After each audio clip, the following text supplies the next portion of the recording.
Welcome everyone to the, I believe this is May meeting of the Historic Preservation Commission for the City of Ojai. Hello, Commissioner Rowe. I'll start by leading us in the Pledge of Allegiance. If you please stand.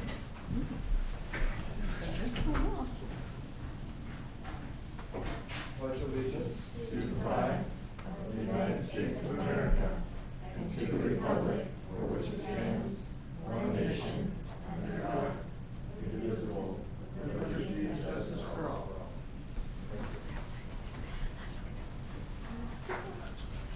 Some members of the public are asking for green cards. I think we have those.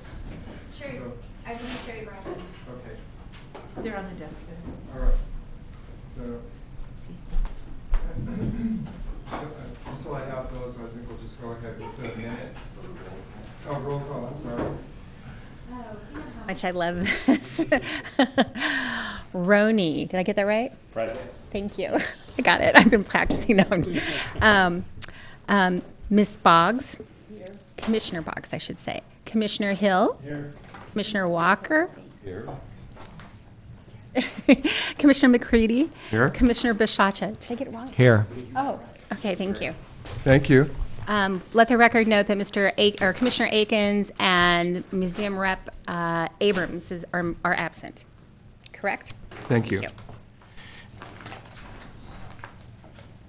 So are we starting with our public comment period? Yes. Okay. Cindy Convery, please. Please introduce yourself and state your address, if you will. Cindy Convery, 520 Foothill Road, and the last time I was here was about 8 years ago. I was asking for Mills Act preservation, Mills Act status for my home, which was at 718 Foothill at the time. It was a Myron Hunt house built in 1906, which I restored and did get under the Mills Act protection. And at that time, I've been a resident of Ojai 25 years. I bought the house in the early 90s and restored it. I restored 250 feet of the rock wall in front of Foothill Road, which ties into the original wall that Libby put at his house in 1904. And I sold the house last summer, and I purchased what you all know as the Chase House, which is really the Estelle Clark house at 520 Foothill. It's an Austin Pierpont Tudor. And I wanted to buy it before I bought my other house, but I couldn't afford it. So I just got to buy it. Anyway, it was great. So I spent the summer restoring it. I didn't have any problems with the permits or the city or that kind of thing. And things went very well. Yeah, well, I've been down the road with preservation here and have a pretty good handle on it. I'm a member of the National Trust for Historic Preservation, so, I like it. But I did run into a problem when I got a public encroachment permit, to move the driveway down a bit. It's on a blind curve. It's right where Terry's driveway comes out on Foothill Road, if you're familiar with that, and there's a blind curve right there at El Toro, which over the years has become a little more dangerous with traffic. So I was allowed to move the driveway down to a part of the straight road. I added the city to my insurance policy, which is a requirement in public encroachment. And while I was doing the driveway, we started restoring the original rock wall. Because the rock wall goes from Vista Hermosa, it actually goes from Fairview all the way down to past Boyd Ford's house, which I don't know the number, but it's south of my house. And it's all from Libby's original wall. Every house put a 3-foot wall in front of their house. Exactly the same story. This wall in front of 520 Foothill is one of the last ones that hasn't been restored. It's fairly crumbled. It's about 2 feet high. Over the years, because I lived up the street, I did see several times guys coming in pickup trucks and taking some of the rocks away to other jobs. I'm not reading my notes. I'm sure I'll forget something, but it's already 5 o'clock, so I just have to talk. Anyway, so I started putting this rock wall up, and all of a sudden, I had several cars in my driveway from the city, the code enforcer and Steve Stewart and Brian Meadows, who knew me well, unfortunately wasn't here. And they said, you are not allowed to restore this rock wall. It's in the public right-of-way, and your neighbor Bob Daddy filed a complaint, and you must stop. And you can add it to your public encroachment permit, call the Public Works Department tomorrow, and, I think it shouldn't be a problem. This is from Steve Stewart. So I did call Greg Grant. I asked him to add it to my existing permit where the city is insured, and I assured him that the rock was not being improved. The IRS defines improvement and repair as two very separate items. A repair is to restore something to its original condition. It is, and they even say, i.e., a damaged fence. A repair is something you can deduct on your annual tax return, which is why they differentiate. An improvement defined by the IRS is to improve something like an addition or a room or a second story, and that's depreciated over time. That's why they're very distinct about it. And I was very clear with Greg Grant that I was repairing the existing rock wall. I wasn't changing the position, nor was I changing the height. He said to me, we have to be very careful because you have a difficult neighbor. It would have been better, and I'm quoting, if you hadn't hit this so hard, if you had just done a little bit at a time so nobody would notice, and I don't feel comfortable adding this to your encroachment permit because of the fence moratorium. So I said to Greg, it's not over 3 feet. I'm not doing anything new. I'm restoring this rock wall. I lived on Foothill 25 years. I did another wall. This is almost the last one. And he said, you need to get permission from the city council. Kathleen Wald, Rob Clark, I guess the city attorney, and Steve Stewart were involved in the conversation. I was not, but I got a letter telling me that I was denied the restoration of the wall. I had to knock down the work I've already done, and it was considered an improvement. So I have now had to file an appeal, which has cost me nearly $1,000 to try to restore this rock wall. In the meantime, I wanted to get some feedback from the community, and I posted the story on Facebook. I've had over 250 positive comments. Like, I'm 63 years old. I grew up in Ojai, and the rock walls are imprinted in my DNA. I love these walls. The stupidity of it all. There are more important things than someone trying to fix up something that we love. Your rock walls are beautiful. The city should appreciate your work. You go, girl. It goes on and on and on. But I think, what I was trying to establish is that this is something that's very important to Ojai. It is something that we consider to be Ojai. And everywhere you go, there are these beautiful rock walls, not the 6-foot-high prison walls that I do have an issue with, but the historic rock walls that we all know and love that Libby built. And Libby described the rock walls and the city at the time when he started putting them up as the sidewalks being Sorry to interrupt you, ramshackle. I Ms. know, I'm over Cumberland. 3 minutes, but Yeah, if you could. yeah, I know, I'm sorry. I asked Kathleen to put this on the agenda because I feel like it's important, and I wasn't allowed to, I had to come into public Okay. comments. So what I'm asking, I think this is fairly urgent because if I'm not allowed to restore the rock wall on Foothill Road because of these specific items, then nobody in Ojai is allowed to repair any of the old rock walls. If a car hits a rock wall, that's it. If lightning strikes or there's a storm and they're damaged, they just crumble away and they're gone. And I think this is a really important issue for the Preservation Committee to be aware of, because when a homeowner takes the time and money to restore something historic, then I think it should be honored. And that's what I'm going to talk to the city about when I have my appeal on June 9th. And I'm here to ask you, as the Preservation Committee, if you would like more information and if you'd be willing to come to the appeal and discuss this rock wall situation during my appeal situation. We have no jurisdiction over this particular appeal and issue, so we can't comment on that as a commission. If one of the commissioners were to come to the hearing, it would be as a private citizen, not as a Exactly. member of the commission. And I did talk to Kathleen about that, and she felt strongly that I shouldn't speak to each of you individually, that I should speak to you as a group because of the whole planning commission conversation and everything that's going on.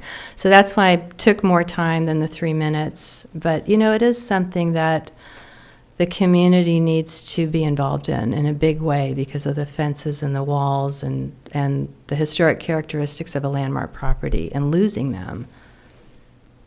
Thank you very much. And I would also like to say I'm an architect, and I've watched the work you're doing at 520, and it looks to me like it's top-notch, all of it. And Thank you you. brought a lot of the original character of the house back, and it's lovely. That was the plan. So, Thanks. I was wondering if you thought about nominating your house as a landmark, and then it could be properly evaluated as a historic structure with everything on the property, and that would be something that we could get involved in. We're not involved in Yeah, absolutely. permits and stuff, but Having gone through this with 718 Foothill Road, I learned a little bit there, and my plan was to finish the work, finish the restoration, and then nominate it. And that's what I did with 718 Foothill. It took me 2 years to get the Mills Act preservation approved finally. So I want to keep the work going, and I want to finish it in the style of the home, which I think I'm pretty close to doing. So I do plan to do that, Craig, and I do plan to have, Mills Act status when I can get to that. But I'm spending a lot of money, the Mills Act money, on my appeal. So that's a problem. But anyway, come by. Thank you. Please take a look. And if you want to look at the old wall and the new wall and see what I'm doing, and if you feel comfortable with that, I really do need individuals to come forward during this appeal and talk about Ojai. I want to ask a question, Kathleen.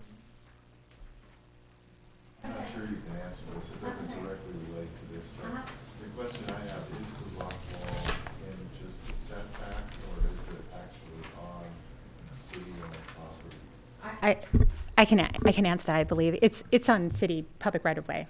It's on the actual Yeah. land. Yeah, it's not on her property. Can That's I right. give you some information about that? I don't want to I just want to be very clear. We don't have Yeah. our city attorney here tonight, and she's more than within her rights to give you a presentation, but this going back and forth Yeah. it cannot happen. I just wanted to say that, weren't we advised by the city attorney we're not supposed to do this back and forth?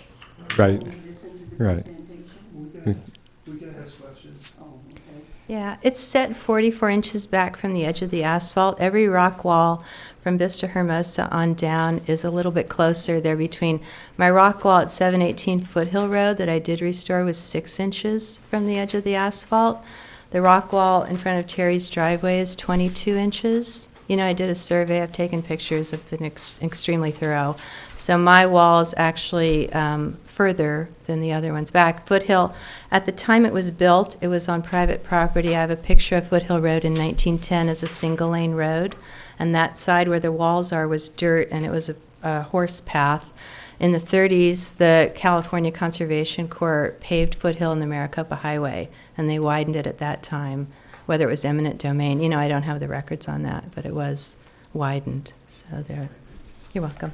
thank you very much. We do watch construction and projects in the community, and thank you for your openness. And it could well be that one of us does stop by. Thanks a lot. I'd like to ask a question. Commissioner Hill? As a point of order, this distresses me first that we're not able to put this on our agenda. And because we're talking about an historic wall, something that's very important to Ojai, and was a major ingredient in Foothill Park, which extends all the way from the Foothills Hotel all the way down to where Boyd Ford's house. My question is, my driveway enters to my property, which is a flag lot that goes all the way back up to the 700 block of Foothill.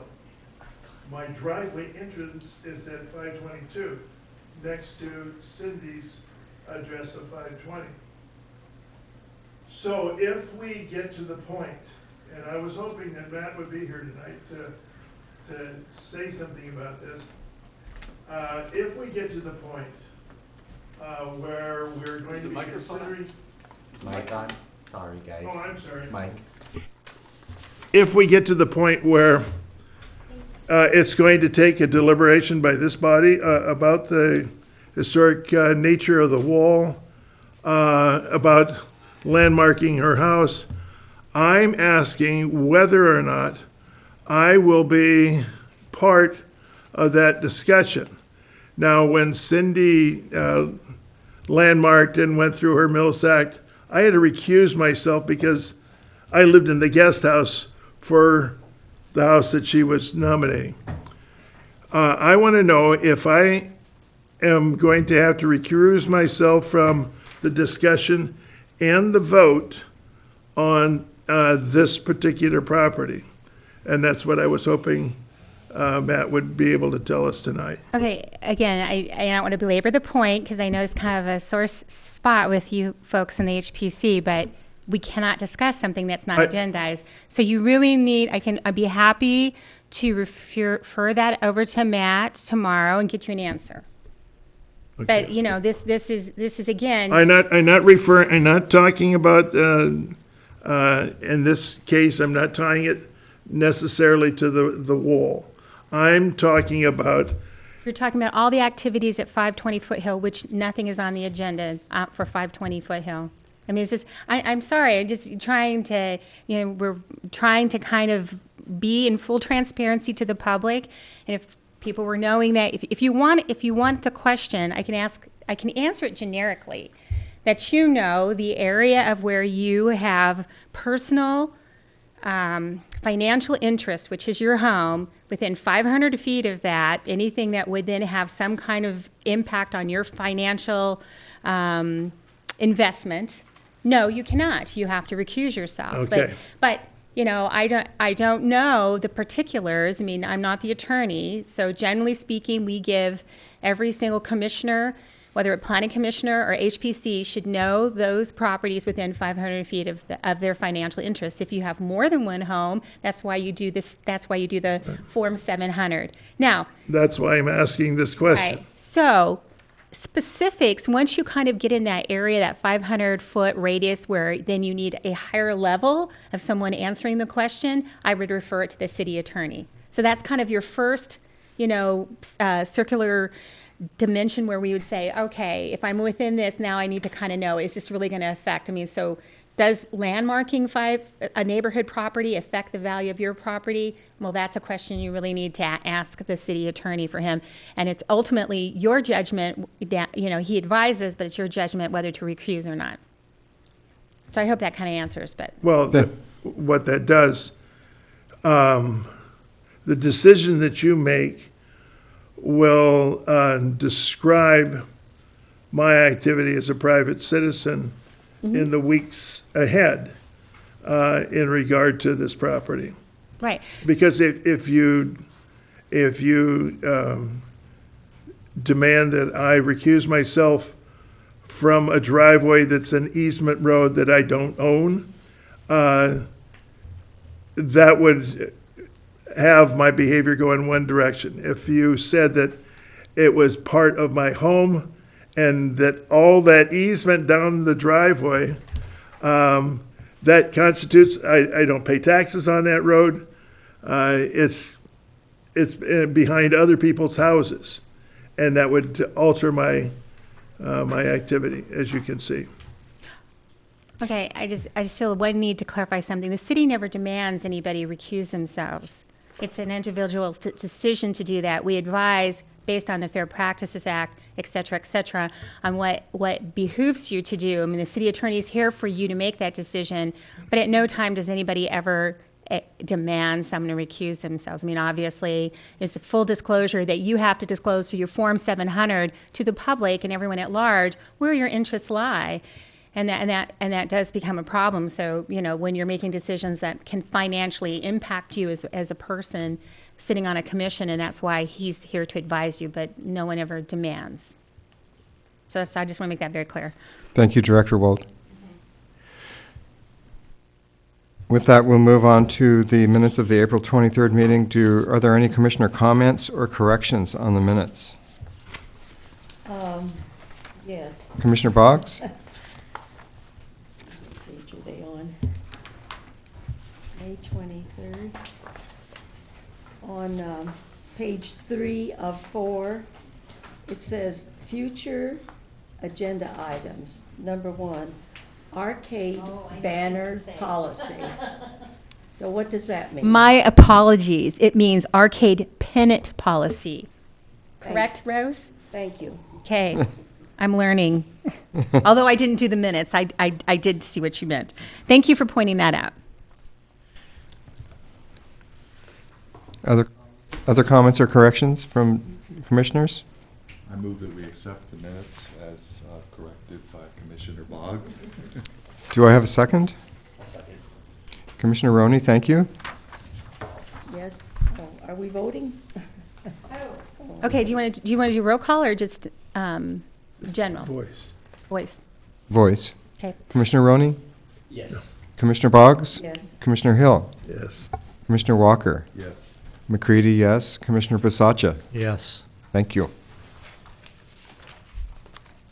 With that, we move to item number 2, a public hearing on the HPC sign permit for the business Julie Jackson Fine Art located at 324 East Ojai Avenue in the City of Ojai Historic Landmark Number 5, the Ojai Arcade. Do we have staff comments on the submission? Well, I think, I'll just add this really brief, that this was before you last month. We continued it because the sign didn't really meet the criteria, it was a little large. And we want to bring things to the HPC that can be approved, especially something as simple as this as a sign. The applicant was very amenable to working with us, and we kind of went back and forth, and we're happy to report that the sign, as in your packet today, meets the guidelines. In the back, you see attachment C, page 1 of 1, that it's 15 by 48. It was reduced to 5 inches in height. And part of, I think, the whole misunderstanding with the sign producer is because, we take the top of the height from the very top of that logo, that J&J FA. So, because that stands so high above the rest of the sign, I think was the issue. But we're happy to report that it is now, as the table says on page 2 of 3, consistent with, the criteria. I think the only thing that we want you to look at is whether or not the colors now are sufficient to be of browns and natural or stained wood. We're tending to get people to go more with these sort of more contrasting colors. So it's a dark gray font with off-white background. And so the table actually says, no, not consistent, but, well, actually, I should say this. In this table right here where it said proposed 20 inches, they actually had proposed 20 inches at one time, but we worked with them, and this kind of came in late in the game, kind of like, as the presses were rolling, and it actually is 15 inches. So that is a correction from the staff report. It is actually 15 inches in height. So it is good with height and width.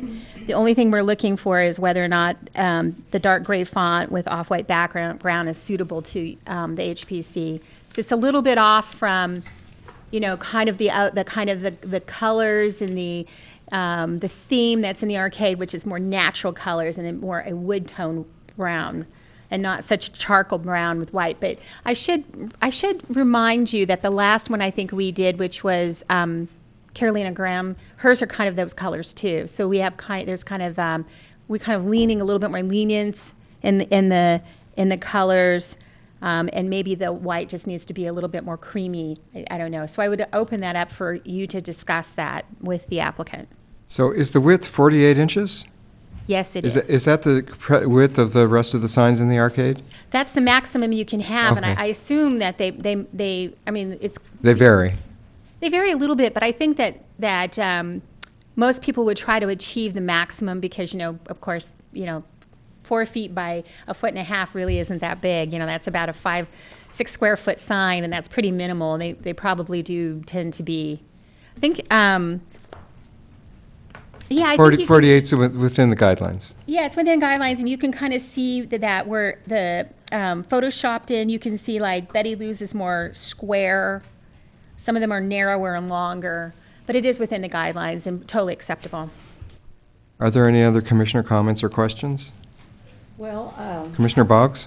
I would like Julie Jackson to know that there are signs at that end of the arcade that were never approved from this commission. They were approved before we had our involvement with the signs. And so that's why you see a lot of white in the signs. And it's a lovely design, but I'm seeing too much white. Commissioner Hill? Yes, what has happened in the arcade is that there was a period of about 3 years. For whatever reason, signs were not filtering through our commission. And during that period of time, the signs down at the east end of the arcade, Bonnie Lou's, and a number of others, got this white treatment in the background with other playful colors included, and consequently, it was not in keeping with what the general mode of the arcade was, with the earth tone background. And I agree with Rose, if you were to reverse this and put it into a brown background with white lettering, you'd have no problem. I hear what you and Commissioner Boggs are saying. I also appreciate the concern of the applicant to want to have a sign that's eye-catching and visible. And it does say here that the background is off-white. Is that right? Yes. Yeah, well, it was originally, can I speak? Is that okay? Let's go ahead and open the public hearing and have her come up to the front. Please approach the podium and, yes, and introduce yourself, Okay. if you will. Thank you. Good evening. I'm Julie Jackson. Originally, my sign was going to be white with just gray.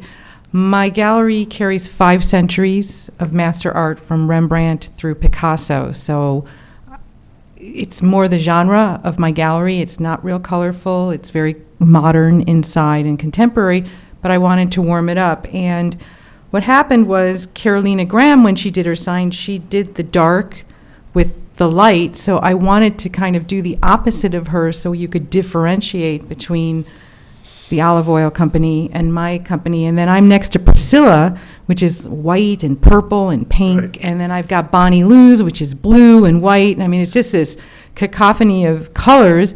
So I wanted to do something elegant and simple, but with fine art, it has to be very pure in my thinking. So dark is difficult for me. I took the white and I went more off-white, and then I went more cream is what I did. I'm happy to go neutral, even a little bit more from that, maybe like a lighter. I mean, I'm open, but I don't want to do a dark sign with white letters because it's going to be exactly like my neighbor who just put her sign up. And I do think that the signs down at our end are really kind of crazy. I mean, there's nothing organized and neat about it. And a few stores have opened down there. There's a clothing store that just opened that put up a sign. It's very nice and very elegant. Carolina's sign is very elegant. Mine will be very elegant. And, I'm hoping sooner or later the other ladies will maybe choose to fix their signs. But I'm easygoing. I really am. So I'll do whatever the city would like. If you'd like me to try and go darker with a lighter background, I would do that, but maybe in the gray tones. I want to do something that works for my gallery too, which is much more modern. Thank you. Okay, thank you. Are there, while you're here, are there other commissioner questions for the applicant? I just would like to say I welcome a new business to Ojai. Push your It's button. on, isn't it? I welcome a new business to Ojai, and I don't like to make it difficult for you just to hang a sign. Thank you. But you said your art is pure. Well, our preservation is pure too. And I would like to show you that I did see Ojai Valley Real Estate. And if you look at it, it's just cream colored with a dark kind of brownish gray, which is really what I'm going for. It's not going to be snazzy or anything like that. I just tend to be a lot lighter than I am dark. And so I understand the arcade has to be preserved in a certain manner, and I'm happy to work within those boundaries. But that's just how I like it. Commissioner Walker? The sign that you have the picture of the Centro Uh-huh. sign, it seems to have a little bit more of a cream feel.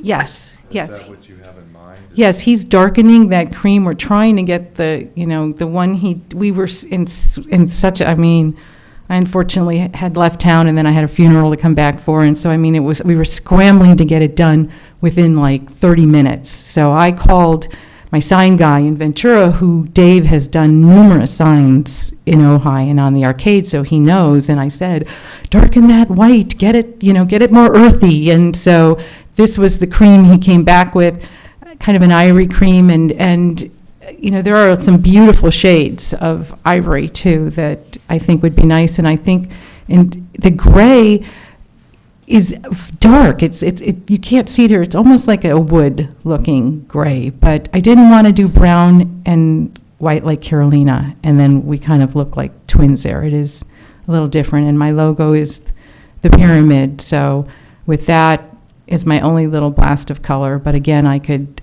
not do that. Whatever, I'm pretty amenable to just get something new up and done. So, thank you. Thank you. I have a question. Oh, sure. In the diagram we have in front of us, I don't understand what the side profile is all about, where it says half-inch acrylic vinyl graphics, half-inch MDO panel. What's that all referring to, if anything? I think that's Dave doing what the sign is going to look like from the side, and basically the I don't understand, he's got the off-white instead of the ivory, but I think he was trying to give you a scale of what the sign will look like from the side. It'll be, I guess, a half-inch. The sign. Can I just interject just a minute? Please. Okay, so I think the point is that even though your sign guy, and I talked to him, says he's done a lot of signs in the arcade. Okay. The arcade does require that it be sandblasted redwood. That's what you're referring to, right? Well, that's where I'm So getting he's to. looking at this and saying, this is not a piece of wood sandblasted to have these letters in it. Your graphic here shows it applied on it, and that's not in keeping with the arcade, and that's why I should just point out that our staff report says, approve it based on that it has to be compliant, and if you look at the resolution, it says it has to be 2-inch thick sandblasted redwood. And so I would say that it does seem like some of these sign contractors are not really truly familiar with the arcade, and maybe that's why they're proposing acrylic with vinyl letters. Well, also, I'm confused because it says, in the written description, it says wood panel sign. Yeah. And over here, we've got acrylic and MDO and vinyl. And honestly, that's what throwing I told me him. It has to be wood. You have to Okay. do it exactly like it needs to be done. This is a historic thing. And so the first thing we got said wood, and then the day that we were scrambling to get the colors right, then this was sent to us. And honestly, I didn't even look at it. But I think with Dave, it's just got to be very clear that it has to be all wood. Okay. So I will point out that on the conditions, just to make this, since we're kind of informally and I apologize for this, like we know this is 2 months now for this individual business owner to get a sign, which is why we tried to push for it tonight with the cooperation of the applicant. Is she did have a soft opening, and it's very difficult with the tourist season coming up and not being able to come for a sign until June. So, but we have put in the findings for approval that the material shall consist of 2-inch thick sandblasted redwood. The sign shall have one color for the background of earth tone color in compliance with the arcade design guidelines. So the conditions are here where you could approve her, based on these conditions, or you could ask her, you could continue it and ask her to come back with a different graphic. I mean, obviously, you know, we reached out to her and said, you know, we're past the deadline, we need to go with this. And then, you know, there was kind of a triangle going, and like she said, she was not here in Ojai to take care of this. And so, but we did feel like this was something we could condition and then still, if, you know, with the dialogue and you understanding that there is some issues, and I apologize because it's in the condition about redwood, but I didn't point out that the graphic does say acrylic. Yeah. Well, no, that's okay. I'm just trying to clarify it. But one thing, excuse me, I'd like to say in the defense of this sign is that, you know, on paper it looks very, you know, tight and machine-like. But, you know, having it on wood imparts a kind of more of an organic quality. Like you kind of see the grain in the wood, and it's got a different quality to it. So I do want to point that out. Thank you. Commissioner. Commissioner Hill? Reading, I have another question. Two things. Reading under this, it said sign will be hung from under canopy in front of doorway. Now, what's the canopy? Oh, I think that's just the canopy of the arcade. There was another sign there. Whole arcade? Yeah. Okay. There was a store there. It was very interesting. And I took ownership from Stan Lazarus in our occupancy in March. And the sign was there. And then one day I came in to start working, and someone had come out and like cut the sign down and took the piece of metal off that had been there. I mean, they stole it. And so Stan said, yeah, sometimes people come and steal things. So the chains are still hanging there. And the piece of metal that held it to the building isn't there. But it's under the arcade, and it's exactly in line with all the other signs. Okay, my other question was about this pink, the mauve. I don't think mauve is on the color palette for the arcade signs. I don't think I don't think the descriptor mauve is. I mean, it'd be whether, Well, we have a whole list of them in there, yeah. and mauve is not. No. Well, I toned it down. I mean, my pink was more like the pink sunset kind of a pink. And, you know, I mean, that is part of Ojai's history, but I toned it down to a mauve. I'm trying to make it very neutral and very light and very subtle in the background. My pink is pretty much pink, you see it, but with the sign, we went mauve because I said take it down like 5 shades, make it as low key as you can make it and subtle in the background, because otherwise it's just kind of a gray and beige sign, and I kind of needed that little pop of color because that's really what my gallery's all about. So up to you. I could change that to dark, I guess, and then it would reverse the letters or something like that. But I guarantee you, if it's done and it's done right on the wood and I pay for it, it'll be very elegant and very lovely, and it'll fit in very nicely. So Thank you. thank you. And by the way, I've been an art dealer for 35 years, so I'm not just coming and doing this out of the blue. I mean, I'm very experienced and have had galleries and stores on streets like Melrose, Rodeo Drive, and Beverly in LA. I retired, moved up to Ojai quite a few years ago for health reasons, and I'm going back to work now. So I'm excited to be there, and we've had a really good reception from the Ojai people that have come in. They're real excited. So, but we're going to be, we're very low key. We're not like Beverly Hills. It's going to be very, very Ojai, and hopefully we'll fit in nicely. Thank you.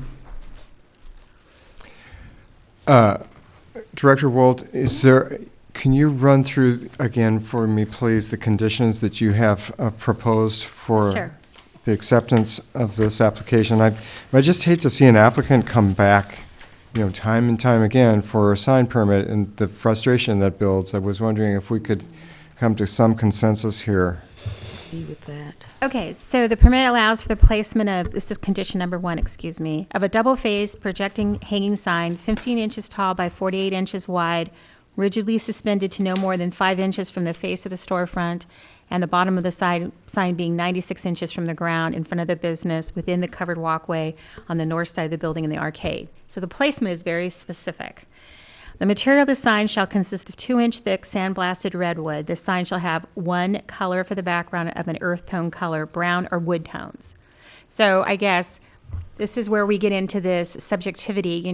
Wood comes in all colors, from bamboo to white oak. And so did they mean it had to be a dark brown, or did they give the option, as Commissioner Passacha said, that, with it, because it's on redwood and you use a cream and the wood tone would come through, you would have a light wood looking, and that's kind of really for the commission to say, because people that use really subjective terms like wood tones, we find all kinds of different colors of wood in their native state. So, of course, going from cream all the way to very dark brown, like a zebra wood or ebony, right? So the double-sided sign has a 1.5-inch raised gray copy on a proposed off-white background with logo JJ to be mauve. That's what it says. The sign will be edged with 1/2-inch raised border of the same gray as shown on the copy. Color illustration of the sign is enclosed. The sign will be attached to existing eye hooks. Well, that's just really a descriptor, and I think probably that needs to be removed from this. And so the condition, condition number 3 would be the sign shall not be internally illuminated.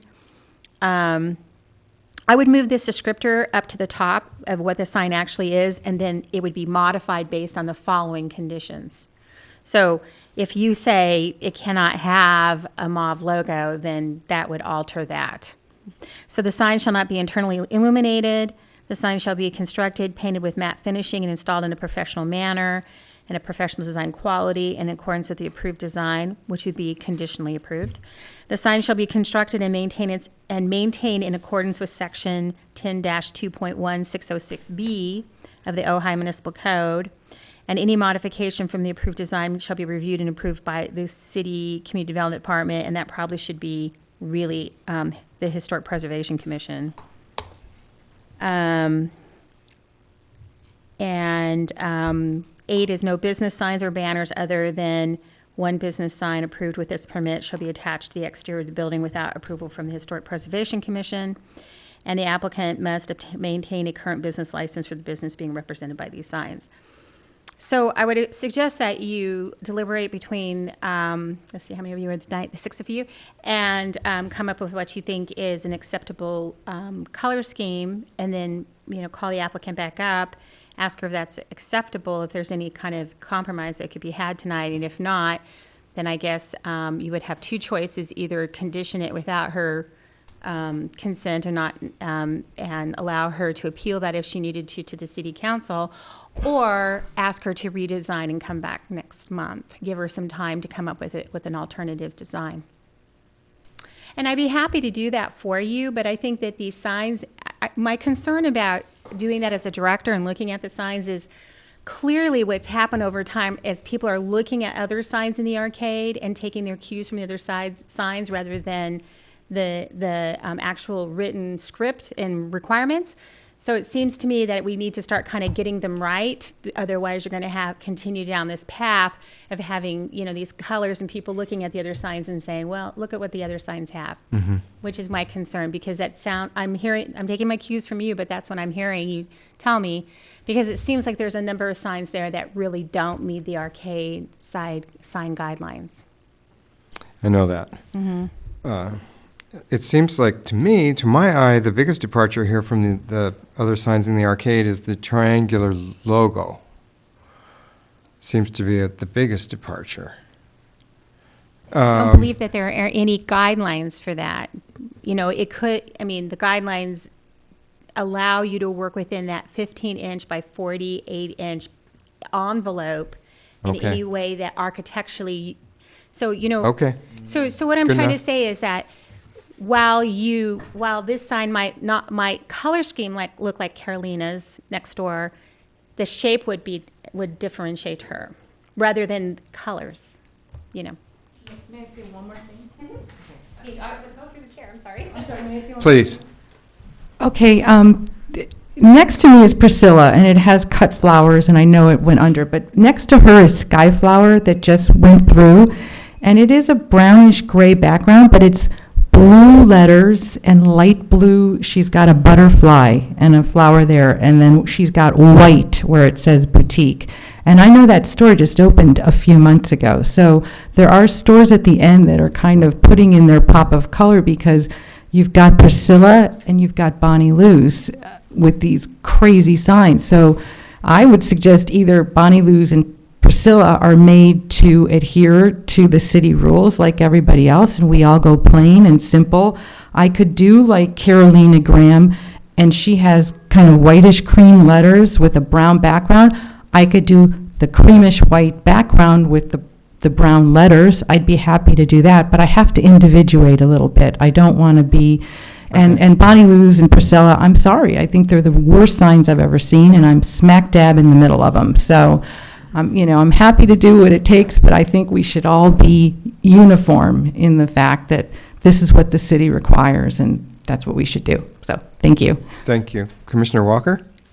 Yeah, I like that idea. I think if you would do the cream with the dark brown, for the letters, that would be fine. I don't really have a problem with the mauve, but that's just to my taste. I agree with those comments. I think that the tan background that you've indicated with this little picture here is a nice color. And it looks different from the larger photograph that looks stark white. Those are different pictures, though. Right. One's of a different place. Right. But we're kind of drawing Yeah. attention to that. Yes, that one is far better, the Centro one. Right. Oh, that's central, yeah, no, terrible. Yeah. Don't like that at all. No, that was just for color, right? Yes, for color. Okay.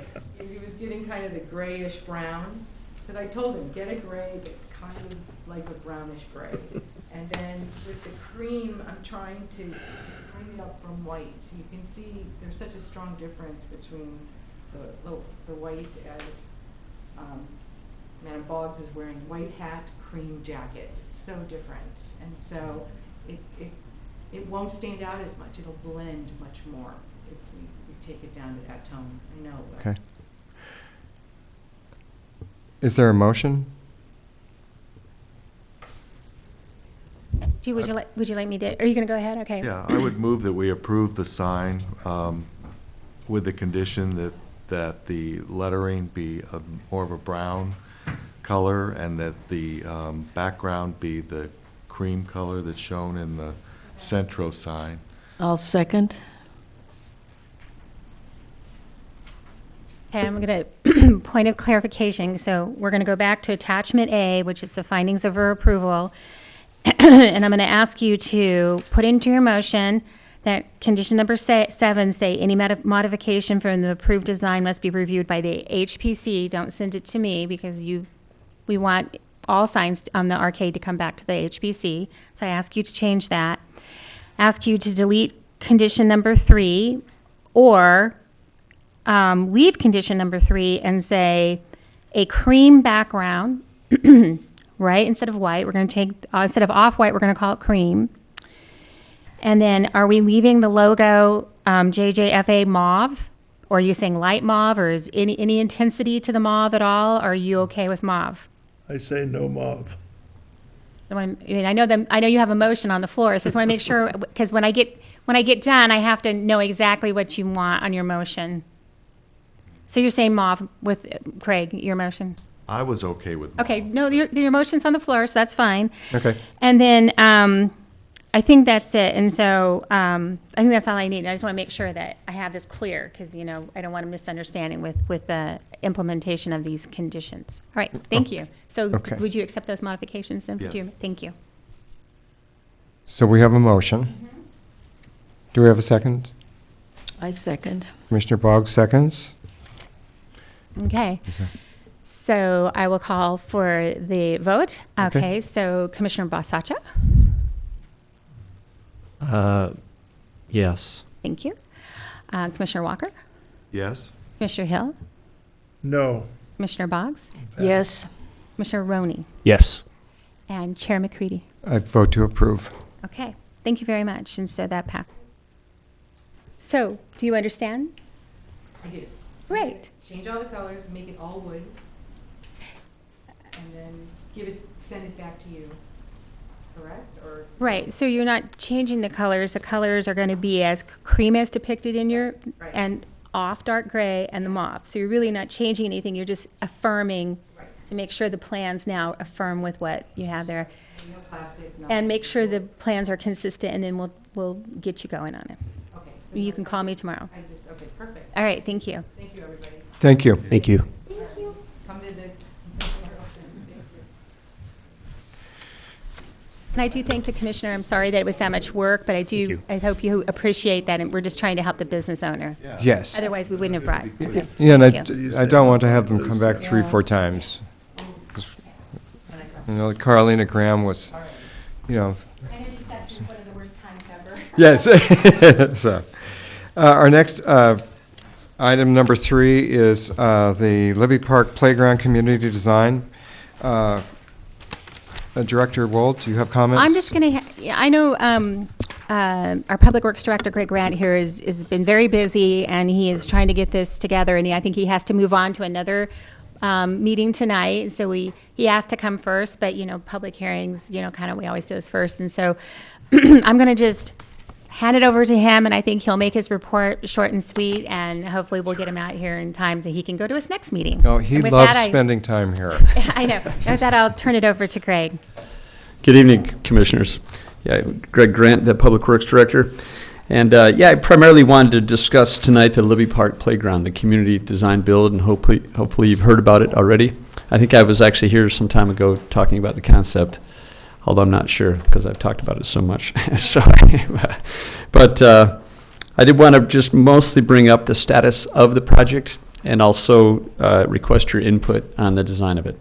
So I know that I think Director Wald has already talked to the committee somehow, and you've already appointed somehow Commissioner Walker to be on the committee, so we appreciate that, on the Design Review Committee. So thanks for spending time with us last night. You volunteered, okay, that's how, that's appointed volunteered, it's all a term. But so last night we met, and there was public outreach last night from 4 to 7 p.m. We had a pretty good showing, quite a few people.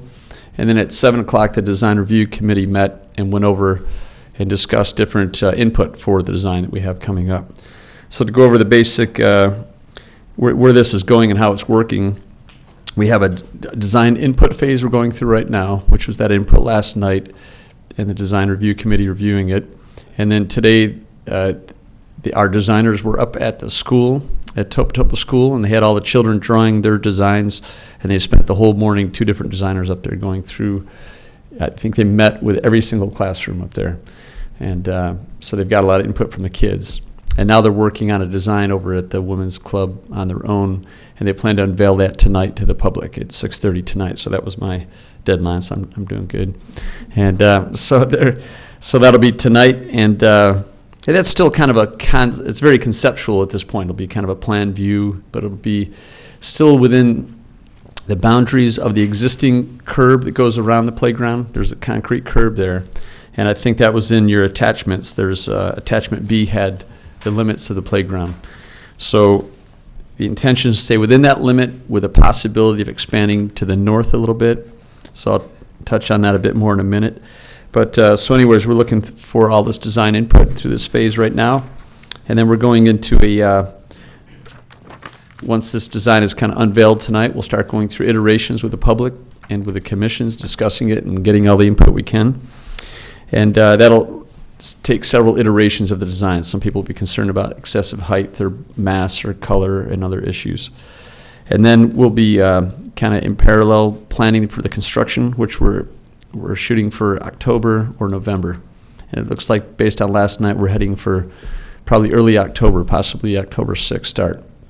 So really, once it's a full volunteer build, so once the build starts on a Monday, there'll be a large group of volunteers over there, 150 people working per day, and the project will pull down and demolish the old playground, and we're looking at, there's quite a few people interested in taking that playground, so we might move it somewhere else Could be Sarzati, could be another location, another school, or other places. And so during that 1 week period with the volunteers, we'll build this entire new playground that we're looking at. So I think part of what I was hoping to get tonight was that any recommendations, input that the commission might have, and primarily that does go to the attachments. So we created one attachment, was a cross-section, attachment A. The idea here is I think some people were concerned about height, that we might create something too massive in the playground area. So this is just all to scale, kind of a direct east-west, looking to the west cross-section. So you can kind of see the pergola at 9 foot directly in front of the bell tower, which is up in the 61-foot range. You can see the outline of the post office building going back all the way to the playground, and that's 20 foot tall. I think this is 19 plus or minus. And you can see the fountain up front at 4 or 5 feet tall. There's a minor slope. The grade from the pergola going out to the playground drops 2 or 3 feet, so it is coming down a little bit. Those trees are in the 30 to 40 foot range. We measured those the best we could, but they're roughly to scale on this drawing, the 30 to 40 foot range for most of the trees. And then the existing playground you can see in the back over here in this area is approximately 13 foot tall at this time. So that gives an idea. There's discussion about sometimes with these structures, they're built, you can have a bottom story, kind of a 7 foot, 8 foot level, and you can have a second story that they get up into so they can come out on the slides with a roof of different styles. You know, we can have everything from more pointed roofs, or too much flatter kind of craftsman roof. There's all different styles. That's not decided on tonight. We'll be touching on that a little bit also. But that's wide open to iterations and input from everybody. Nothing's decided at this time. So I think based on our discussion last night, some of the basic parameters the design committee had was to keep muted colors. Nobody wants anything bright. I think that was one of the main complaints of the existing playground. So muted colors. Most of this will be recycled lumber, so we can use darker browns, lighter browns, those kind of things, those kind of colors. Also, to not be excessively high, whatever that is, that's not quite defined if that's 20 feet or 30 feet or whatever that limit hits. But keeping in mind that the post office is up at 20 and the trees are up around 30, 40, they're pretty high around the area. And I think it was helpful, I hope you can look at attachment C, and that's the picture that's taken from the arcade looking across towards the playground. So we pointed out the playground in this exhibit because it's a little hard to see when you consider the angle of the pergola there. It would have to be extremely high to ever see it from the roadway to get above the pergola in your view from the arcade or the street, of course. And then, but you can see in this shot, it's pretty well tucked in. The column as you walk into the playground area is designated on this drawing, and I think those were about 9 feet tall. The pilasters on the edge of the entrance to the playground area. So it's just a perspective, an idea to kind of be thinking about it. And then on the back of that, there was a couple more shots. Does everybody have a copy, or do you need one? Yes. Yeah, everybody's got it. And so page 2 of Exhibit C, the bottom one is taken from around the fountain, so you can get a better look at, okay, that's what 13 foot tall looks like over in the playground right now, the very colorful area. And then you can get another perspective from down a little further into the playground, heading out towards the gazebo. Oh, is that right? Okay. Yeah, that's too bad. There's 2 pictures. I thought they were given everything that you have. What is it that you're showing that they don't have? Let's see. There should be a couple shots there. Maybe I landed up. If you don't mind sharing one, could do that. We have this one, we just don't have that one, I don't think. Oh, we do have this one. Yeah, we do have them. They have those. Oh, do you have those? Okay. All right, maybe I just. Okay. Yeah, they're all there. Okay. But anyway, I think the idea is just to have a perspective of what's there existing. We really, based on, like I say in the discussion last night, we plan to use muted colors and be very aware to not draw too much attention, trying to match into the local feel of the park and not to overwhelm it, and try to make it as interesting as possible for the children. Maybe a little bit of height, but not enough that it would offend anybody's perspective of the park and so on. And Commissioner Walker, it was just last night, you might have some input on that too, but I'm trying to remember some of the other primary issues that came up. I think people were agreed they didn't want some kind of a theme park look like a medieval castle, but they wanted it to be more generic and look woodsy. And the example, if you've been up to Santa Barbara, Right. to Alameda Park, to the Kids World, I think that was done by the same company. Yes. And that fits in so well into the park, and it doesn't overwhelm the park or stand out too much, but the kids all just love that park. It's probably the most favorite park for our school anyway, when we go up there, so. And this firm was involved in that, and that was the inspiration anyways for our park. That's a great park. Is this going to be a wood structure? The one in Alameda Park up there is wood, and they used to make them out of wood, but they pretty much use recycled lumber now. So that means it's got wood chips mixed with recycled plastic mixed together like a lot of decks are made out of now. But they're still very earthy colors, but it wouldn't be pure wood because of the maintenance issues they have with it. Well, maybe you wouldn't get splinters either. And are you going to turn off the water of the fountain to save water? We don't plan to do that in the near term. What's the current height on the playground there right now? 13 foot. It's 13 foot? And that's what's shown in the section there. Okay. There was another thing that was mentioned, is that the way they design it might make less need for the big shades over the top, that they might be able to design it so that the structure itself provided some of its own shade. Thanks for bringing that up too. And that's, I believe at one time the commission reviewed the whole concept, right, of the shade that was going to be these large posts that kind of cantilever and hold these taut shade structure over it.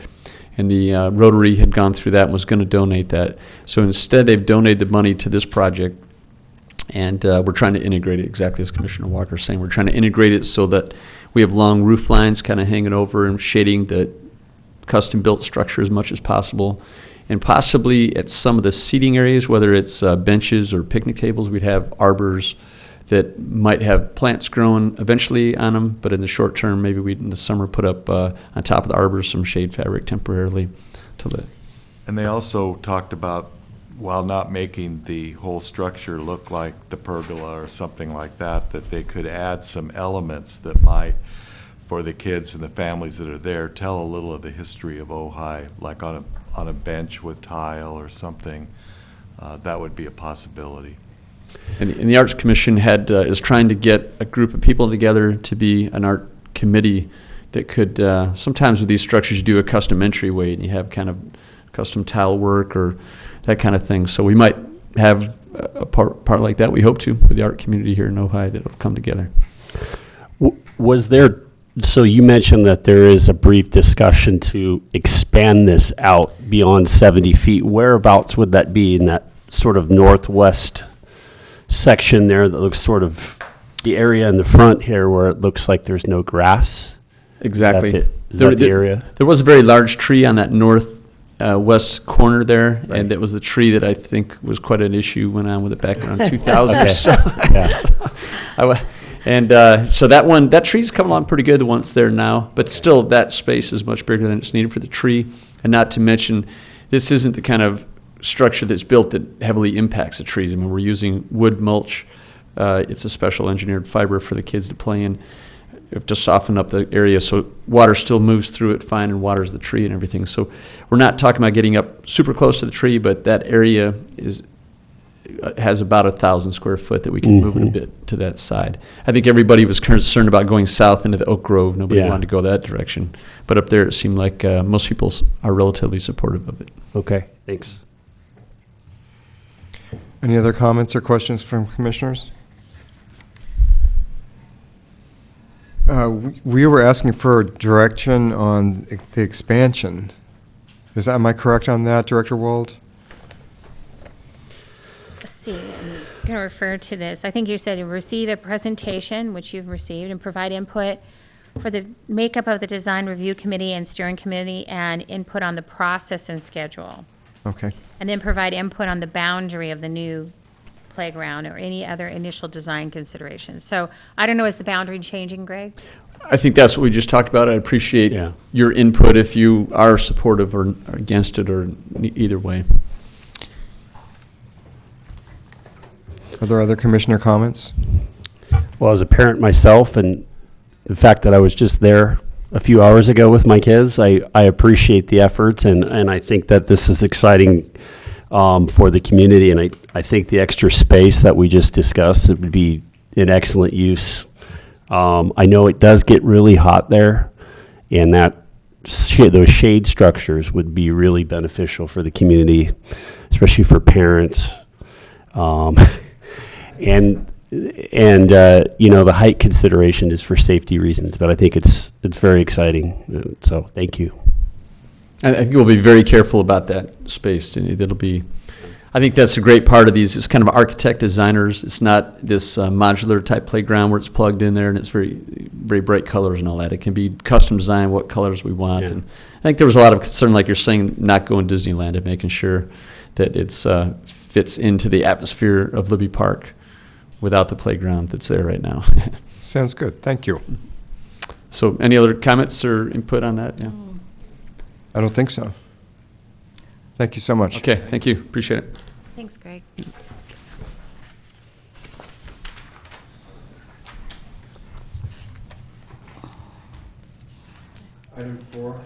Item 4, pennant policy.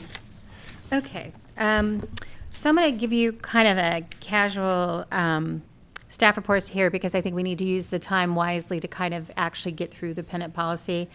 But as you know, last year we worked on numerous occasions on this pennant policy and went back and forth with changes and red lines until the commission felt that they had one that was workable. And that's in the packet here. There's a red line version that clearly shows what we changed when we didn't change. That went before the city council on February 10th. And of course, as I know in the staff report to city council, there was comments received from both the, I think it was the music festival and the chamber or visitor center regarding, one, the pixie pennants, and two, the lanterns for the music festival. And then thirdly, there were some comments from Ojai Day regarding the sponsorship that was once on the pennants. And I provided for you, I think you should have in here the minutes from that city council meeting, so you kind of know the dialogue that went on. I think there were maybe a few of you were there that night. I don't know. But as you know, anytime you're changing a policy, the policy gets reviewed and recommended by you up to the policymakers, the city council, for final adoption. And that's the reason that it's coming back to you tonight, was for you to really take a look at some of the things that they thought were problematic. And staff's just here to help you negotiate through the dialogue, what you'd actually like to discuss tonight. So I think attachment B is the minutes from February 10th. That's kind of at the end of your staff report where it talks about, maybe I should just read this in. It was moved by Councilmember Wyrick, second by Councilmember Clapp, to allow the green lanterns that were previously approved and displayed to continue to be permitted until such time the policy comes back to City Council for consideration, and to allow the pixie pennants to be hung as they were in the past until the matter becomes for the City Council for consideration. So those were the two things, the motion they allowed, and that's probably why you saw the pixie pennants up this year, and the lanterns would probably be up again too. So, and with that, I think I provided just the whole course of not only the motion, but the actual dialogue that occurred that night. And so for you tonight, I'm just here to see if there's any additional modifications you want to make. If you don't want to make any modifications, I think then this will give you an opportunity for you to express in very clear terms why each one of those pennant policy changes occurred. So that then we can send that via minutes back up to city council so they understand the, rather than just getting the pennant policy and maybe the minutes from the meeting that occurred, maybe you can add some more dialogue to the conversation of why you feel pennants should, or I'm sorry, lanterns shouldn't be allowed, or why there was an issue with the allowing what was perceived to be a commercial enterprise, the Pixie Pennants, I think was why that you had a concern with them. So I'm up to helping you work through modifications to it, or if you don't feel that you want to have any modifications and that's how you want to present it, then maybe providing the justification for why it was adopted or written the way it was. Thank you. I think that we have spent a fair amount of time on this, and it's my feeling as chair that we were moving towards pretty clear consensus, and that was that we wanted to limit the events that could display pennants or objects, if you will, in the arcade to events that took place in the immediate area of the downtown. And for my part, I'm fine with the green lanterns. It's bright, it's colorful, and the music festival is a very important part of the community events and celebrations that we have in the park. But I think the consensus on this commission was to move away from using the arcade simply as a device for advertising a week or any commercial enterprise that had no event attached to it. And so Specific event. right. And so I have to say I fall down on the side of disagreeing with the Chamber, and I know the Chamber does a lot of good work in this community, but the Pixie Festival, the Pixie celebration, there's no event attached to it. Nothing happens downtown with regard to the Pixie Festival or Pixie Week. So those are my thoughts. I'd open it up to discussion. Commissioner Walker. Yeah, I think if you look at the history of the pennants on the arcade, it was meant to be a limited number of these approved because we don't want it just to be ongoing. We want to preserve the natural integrity of those buildings. So I believe there's a limit to how many, is it 10 or 12?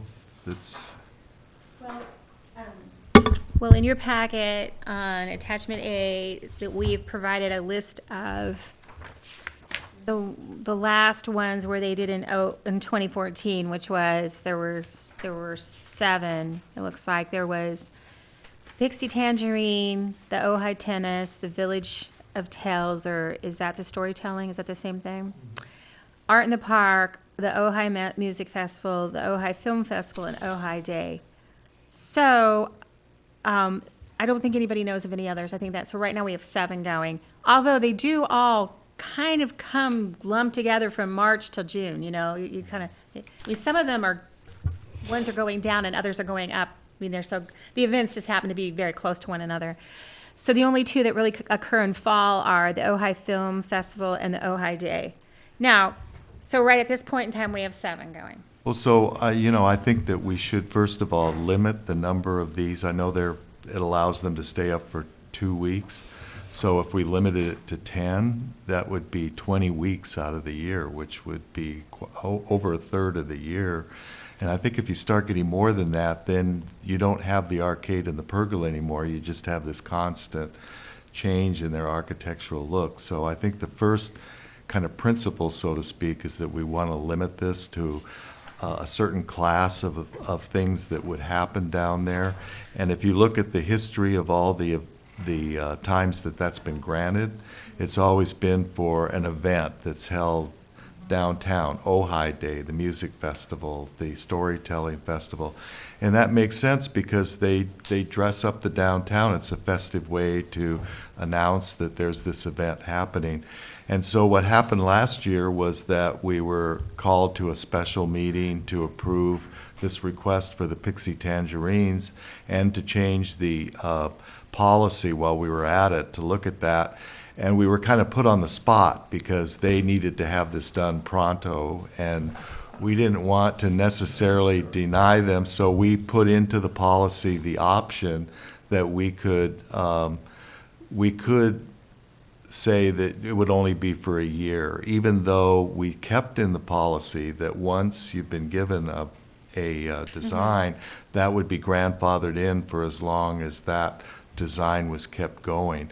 But by the time it got up to the council, I think people felt like we were only allowing them for a year, which wasn't true. It was just under certain specific situations where we weren't comfortable, where it was kind of a new idea.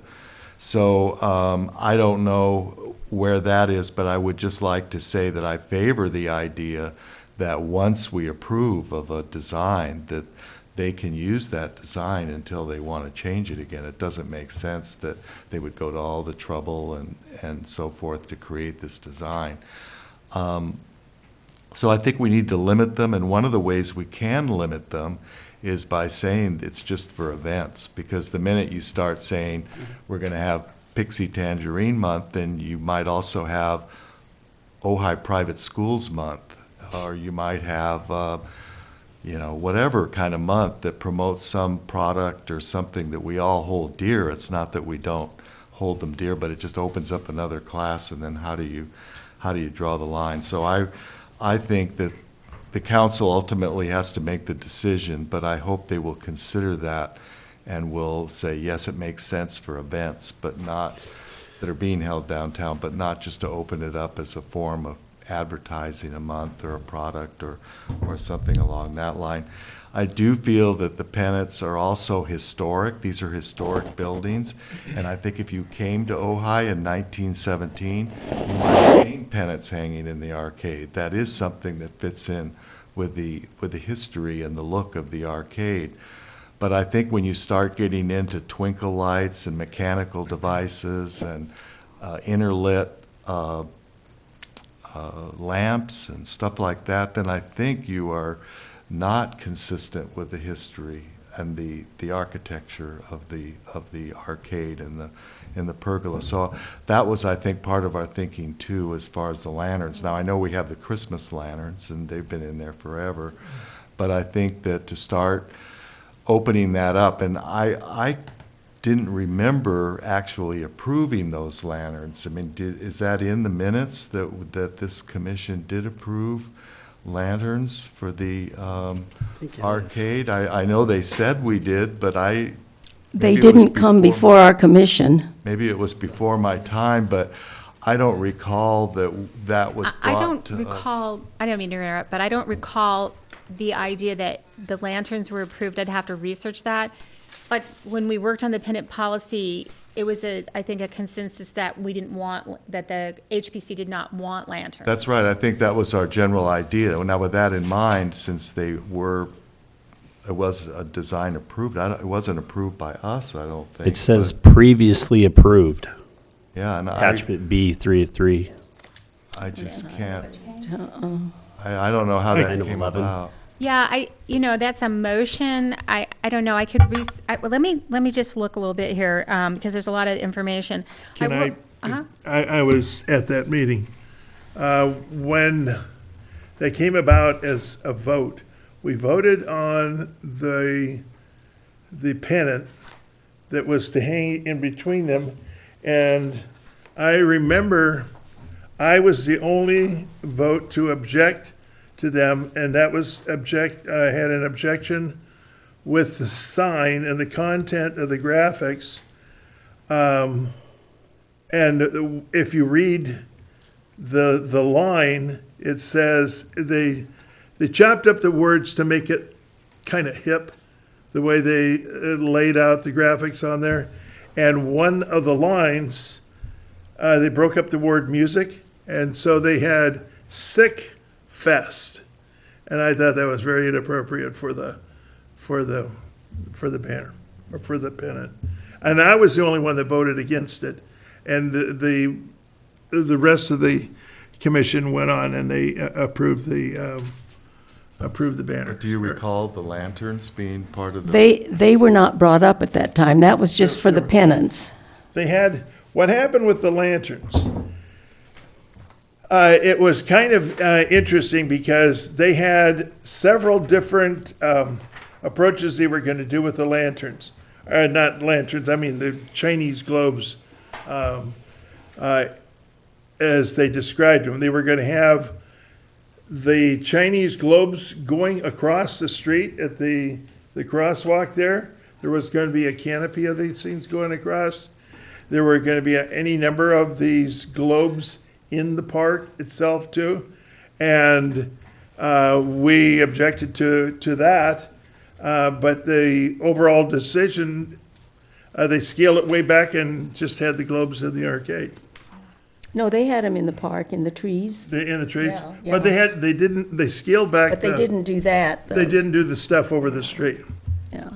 But did they, in the design for the pennants, when they came before the commission, did they have lanterns in the, I mean, I don't guess. remember that. They came before our commission. Well, first of all, it's a historic landmark. You don't hang pennants on the Golden Gate Bridge or balloons or lamps or anything on the Statue of Liberty. They're landmarks, and we're here to preserve the landmarks. When I take tourists downtown and they take pictures, if there's snow on the mountain and the arcades have these tacky little things hanging in there, they don't get as good a picture as they do when there's nothing hanging in there. The music festival came and asked to celebrate their 40th year to hang these lanterns. They were supposed to be white too, I think, and they didn't get the right color. Well, if you look carefully, the lanterns are too small anyway. There's not a good balance the way they sit in the arcade. So we gave them permission to hang the lanterns for 1 year. And then the next year, they did not come back and ask permission again. They just went on hanging them. And so I would like them to come back every year, because what I've seen over the past 30 years is that new people come in and run the festival. Somebody wanted it hip and put Sick Fest on the pennant, and which was not appropriate, as Terry says. And this is a music festival. Next time, they'll want to put chimes up there, or balloons, or Calder mobiles. Who knows? But so I am totally against any pennants. However, I'm always outvoted, so I've accepted that. And but I don't want to see a big wine festival. We have a lot of vineyards in Ojai now. I don't want to see a big olive oil festival. It's getting to where it's going to be commercial. And sometimes it looks to me like the city council represents the downtown business people, not the citizens of Ojai. And the music festivals, the tennis tournament, the storytelling, those are lovely Ojai Day. They're wonderful events in our park, and the community comes out. The Pixie Tangerine thing was just to sell Pixie Tangerines. That's not historic. They don't need to hang pennants in the arcade to sell tangerines. Can I add? Commissioner Hill? Yes, one of the things about the one commercial thing that got approved at the last minute for that 1 year, the Pixie Tangerines, that represents a commercial interest. And where I'm from, fairness is the name of the game. And I think that the Pixie Tangerine, through the Chamber of Commerce, is being very unfair to a lot of the other businesses and projects in town that would love to have Kelly Tire Month or whatever in the arcade. But one of the things that they forget is that we don't supervise the big banner that goes from the post office to the drugstore.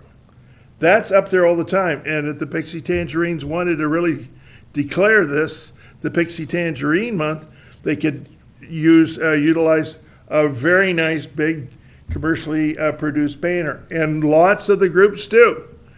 And why the Tangerine guys got in to this situation, I don't know.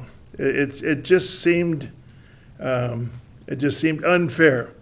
I think we have to deal with, that's up to the city council to decide the fairness of this all. That's not our decision, but in regard to the events in the park, the events downtown, all of those things that are there, the tennis tournament, I mean, that's been there forever. And the music festival, I mean, these are traditional events in not just Ojai, but in Southern California and for the music festival in the world.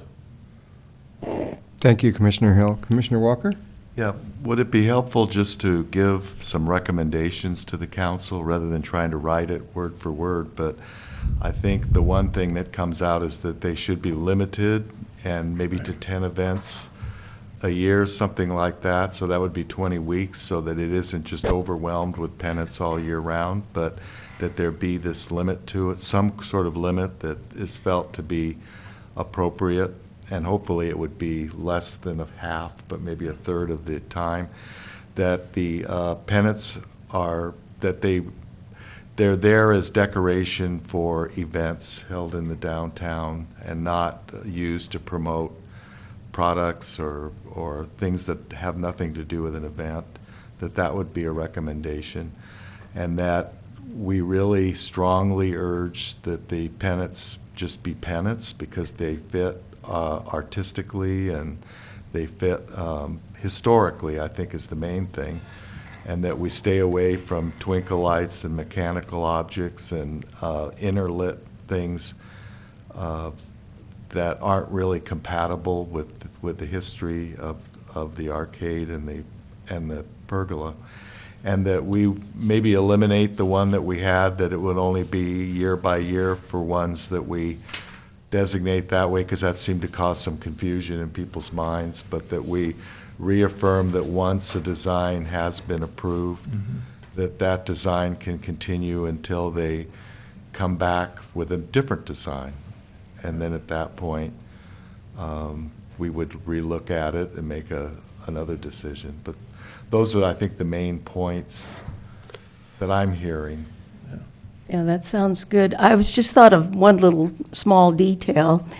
If you could give a definition to the council of the difference, what is a pennant and what is a banner? They seem confused about that. Okay, so can I just ask a few questions for clarifications? I want to make sure I get this right going forward. I just have one opportunity. Director Walt. Okay, thank you. So I'm going to go point by point. On the proposed policy, which is attachment A, pennants shall be allowed for city-sponsored events, events organized by nonprofit or not-for-profit agencies, and any other organization sponsoring an event deemed appropriate by the Historic Preservation Commission for events occurring within the city of Ojai.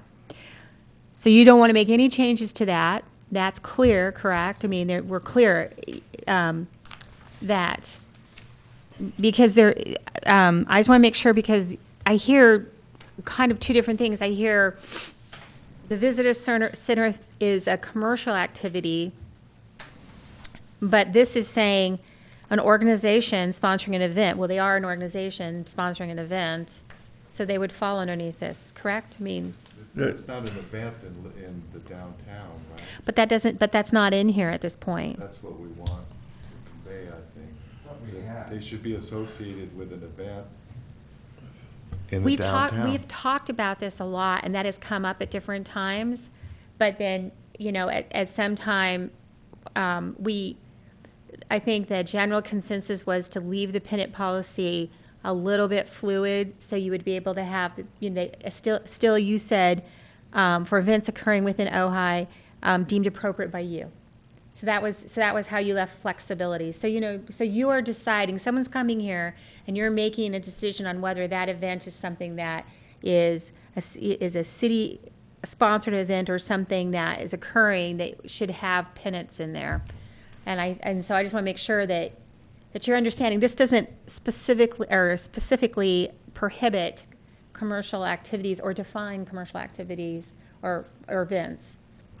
So I know you don't like the Pixie Tangerine event, but let's just say this. See, I think what's the event, the definition of an event is where they are like all the other ones, Ojai Day, Storytelling Festival. If you look at all other of those events, They're one I day. think we all agree they're an event. They happen on a weekend, there's stuff going on in the park, there's Okay. people coming down to, there's a tennis tournament. But to say Pixie Tangerine Month or Private School Month or Okay. Ojai Olive Month, that's not an event downtown. That's, I'm totally with you. I'm just trying to make sure. So there's no changes to one, right? We're going to leave it the way it is, and we're going to define events as being a one day or occurring over, a 4-day weekend, but not random things occurring within a month. As if you're saying it's a specific, somehow designated event with a beginning and an end. and You're it's gonna- where people come downtown. Okay. Right, and you're gonna have to stretch your definition a bit for the Ojai Tennis Tournament because it goes longer than 4 days. Just, yeah, I mean, it could be, Okay. Now, it's like a week. it's a Tournament is. It starts on Tuesday and ends on Sunday. Yeah. All right. So, that's our recommendation. all right. You wanted applicants to submit an initial package to the community development a minimum 14 days prior to HBC, so we're not calling for special meetings, and we have plenty of time. So there's a reason behind that, and I can explain that it's disruptive to staff, and commission doesn't feel they have adequate time.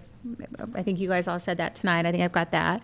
The Historic Preservation Commission shall determine if the proposed design of the pennant, it contributes to Ojai's identity, promotes tourism, and or relate to the historic nature of Ojai. And should Ojai and the arcade, or Yes, you have to say that because these are being hung on our grandest historic structure in town, namely the arcade. So they should- And that's why we should have these connected, and we're giving preference to the events that are city organized. Okay, So they need to be consistent with the architecture and the history. understood. I think that given the training that we got in April, where the people from the state said not only can landmarks be because of the architecture, it can also be, as you pointed out, the events, which is pennants hung there before, and that's the tradition. They explained that, went through that kind of training. So I understand that's why you feel pennants are acceptable and other devices are not, because they're in keeping with the historic use of the arcade also, correct? Just the history of the arcade being Okay. a building that was built in 1917, that Right. when you look at historic events that would have happened around that era, you would see pennants and things like that on buildings, but you wouldn't see twinkle lights. Right. One of the things that happened in the arcade in the early days, you look at photos and I have pictures, Brian has pictures, of the arcade decorated in the bunting and so on from the 4th of July. There used to be a big celebration on the 4th of July, and we have the 4th of July parade now, but the arcade was gussied up for that. So that's, kind of like the Christmas lanterns. Right. But they're more like a banner or a. Well, they were put on the columns in between, the columns that support the arches. Okay, so number 4 is all pennant designs shall meet the arcade design guidelines and are subject to approval by the HPC, and I don't see anything wrong with that or discussion. Pennant designs approved by the Historic Preservation Commission for an ongoing yearly events shall be permitted to display each year thereafter with the approval of the zone clearance by the Community Development Department. Just want to say that what we do in the CDD department is Sherry has them bring in a pennant so that she can check for frayed or status of the condition of the pennant, and that it's identical to what's been approved. And then they're allowed to hang them up. That's great. I just Okay. want the public to know that we're not going to be reapproving. Right. every year. Then if the design changes, we say, well, you have to go back to the HPC. But Sherry does check every year to make sure they're in appropriate condition to be hung. The HPC may condition a request for pennants to return with a new request for constant sign program on a yearly basis. Pennants shall be hung in compliance. I think, do we need that last sentence? I think that was concerning to people. That concern people, and we don't need it. So we're okay with us Not every deleting year. that? Okay, Just unless it changes. just for changes, okay. Pennants shall be hung in compliance with all provisions of the pennant policy in a place at a time of the zone clearance approval. Okay, got that. Pennants may be displayed for no more than 14 consecutive days and shall not be displayed longer than 1 day after the event has ended.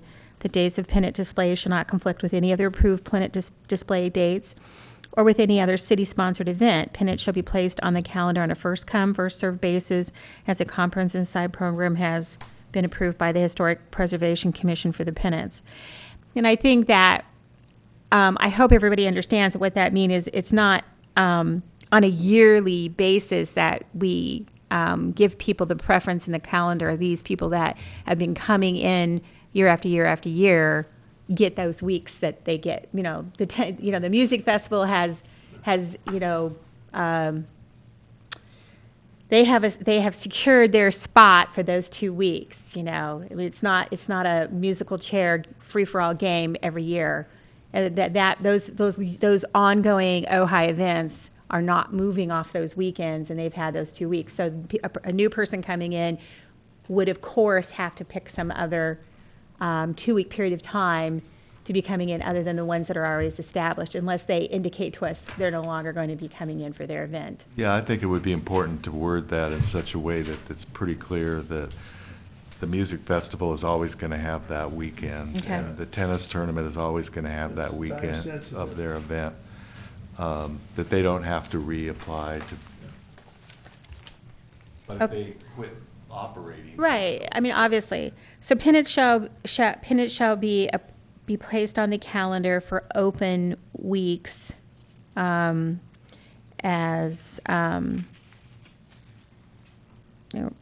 weeks, available weeks, I guess. Not already, right, approved. Okay, got it. All right, so then we're saying they can display in all 7 arches of the pergola and the arcade, and they can deviate with the requirements and the recommendations, provided they come to you and ask for a deviation and they have justification. That's what number 9 is. And then 10 is, you can only state the name and date of the event, and that's to keep them simple and the way they would have been historically. Sponsorships names are prohibited, except with the exception of a city of Ojai as a sponsor. Now, sponsorships have to go on the back of the pennant.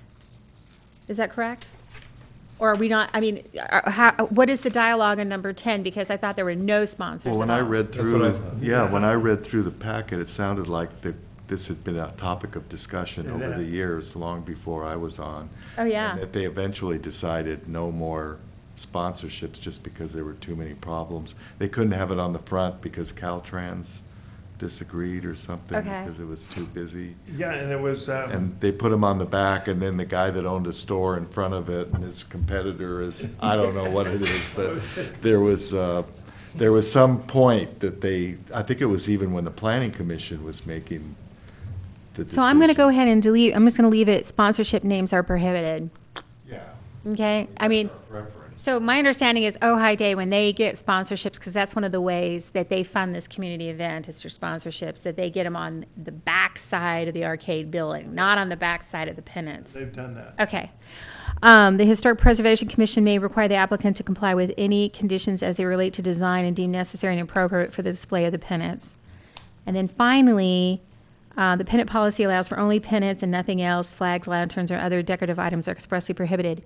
Would you like to grandfather in the music festival and just say, except for, or state something like, Until their next design review. that any previously approved lanterns are grandfathered in, or some language. I mean, the issue really comes down to, we understand that we want to control and you don't want things to get out of hand, but they feel that that's really become their identity. I mean, you know how it goes. I mean, we've talked about with these signs before. Somebody sees that and says that. I mean, they feel really pretty strongly about having those lanterns, and it does identify them. I know, as Rose said, it was for a specific purpose, but, you know, no one's got out and stopped them. So should we provide a grandfather for that? And then just make sure that, I don't think anybody else is going to want to use them because they're kind of their identity at any point, you know, but I understand some of the objections from some of the commissioners to the lanterns, but the music festival is such a, you know, deep and important part of Ojai history, and I think it is a clever device for, you know, pathfinding. They came up with this idea to lead you from the arcade to the event. I think it's pretty clever. Well, I would say it falls under our one statement that the design is grandfathered in, so if they have them in there now, that they can keep them. And then when they come back with a new design, we can have a conversation with them. But okay, so how about we craft this that the pennant policy allows for pennants and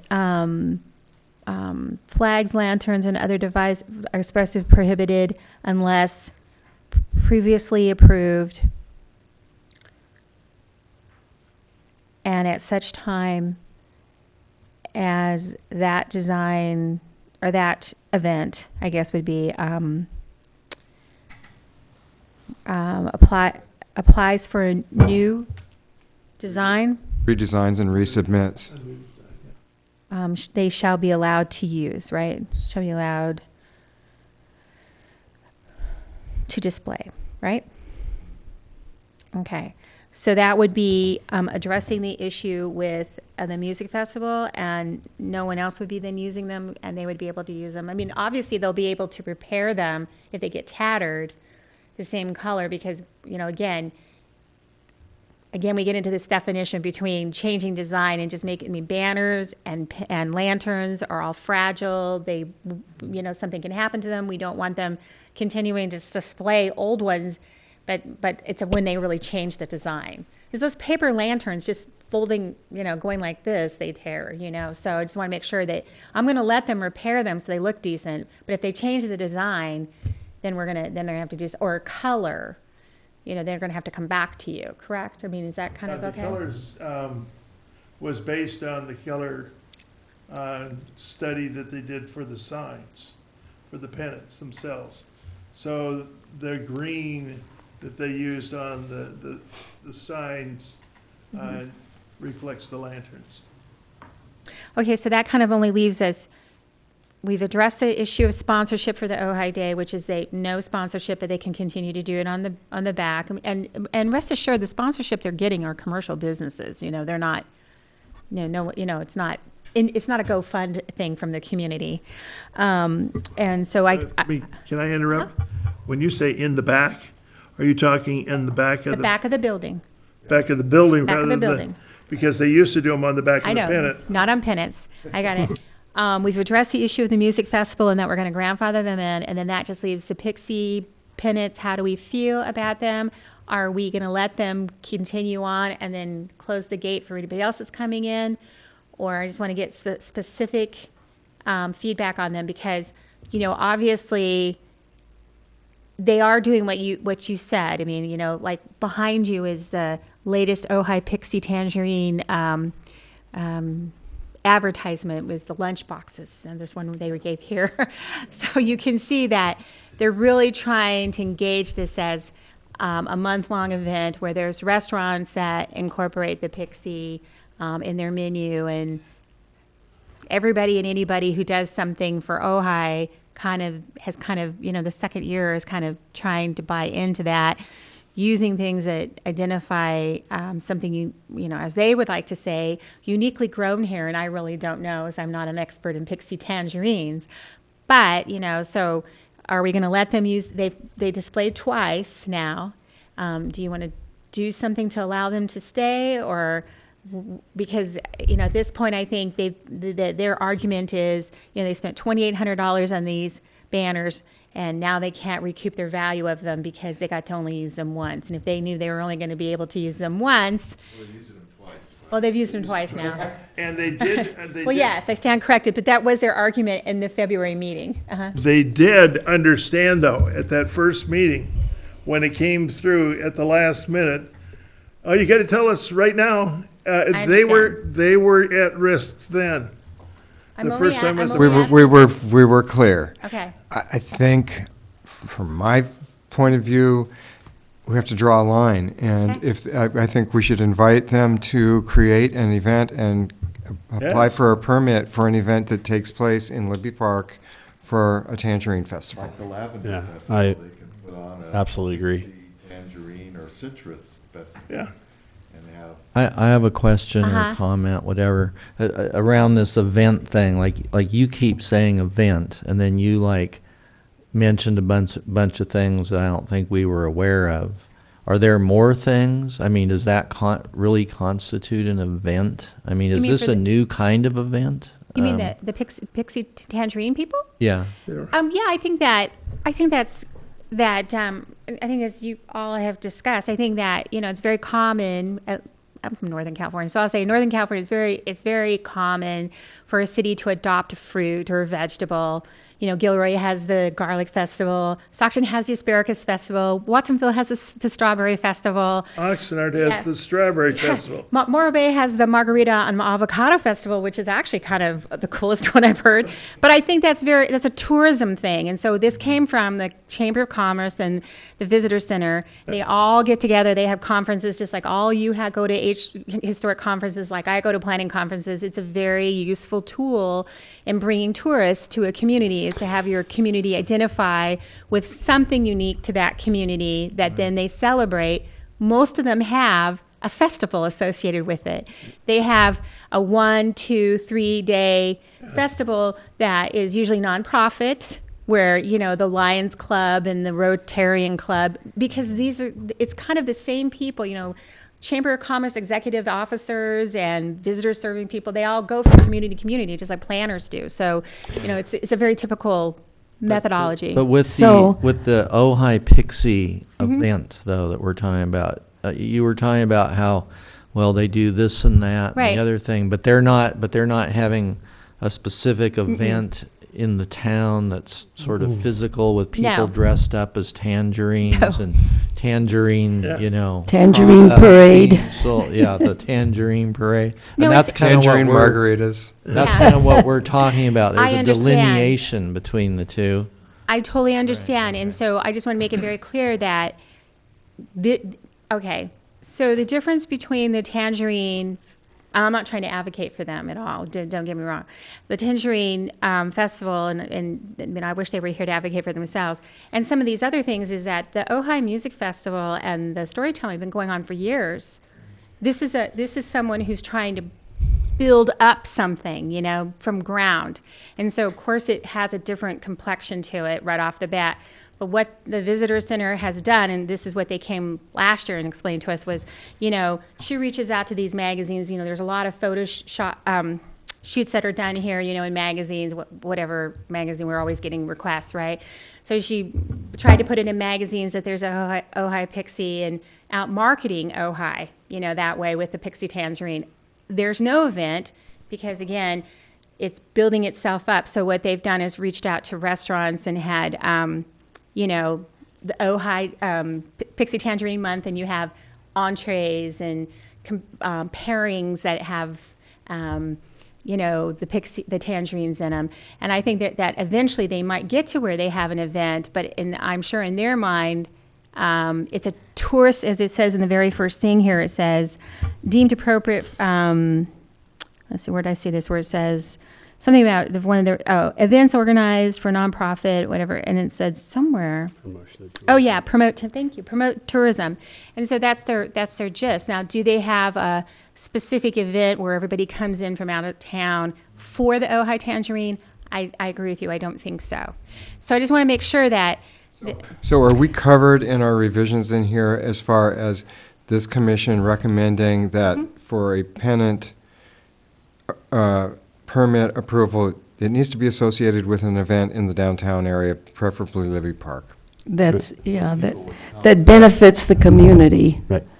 I had a question. I'm sorry, Rose, just one second before, go ahead, Rose, and then I'll ask my question. Well, you mentioned all these other places that have garlic festivals and Carpentry has avocado. And do they hang their pennants and lanterns on landmarks like the missions? You know, I don't think so, and I think that generally speaking, that's always a problem. A lot of, I know it's a rhetorical question, but I'll just say this: a lot of cities are not constrained with having Caltrans run down through their downtown, which is a constraint, right? So a lot of cities have those light poles that come up, and they have the banners that come out like this, or the flags, however you want to call them, And so they do a lot of that kind of advertising. I would say that Commissioner Boggs is right, that I'm not trying to advocate one way or another for the pennants.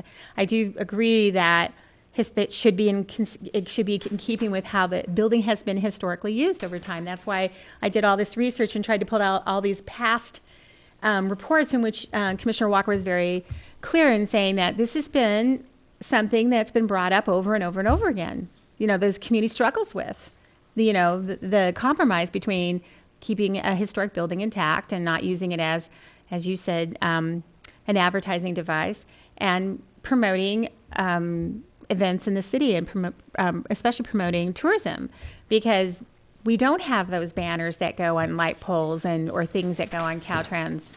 But they can get the banner between the post office and the arcade. Yes, they can. Pixie Month, and they can do that. That's Caltrans you have to do it with. So can we just go really quickly on the downtown? So Pixie Tangerine doesn't have an event in downtown.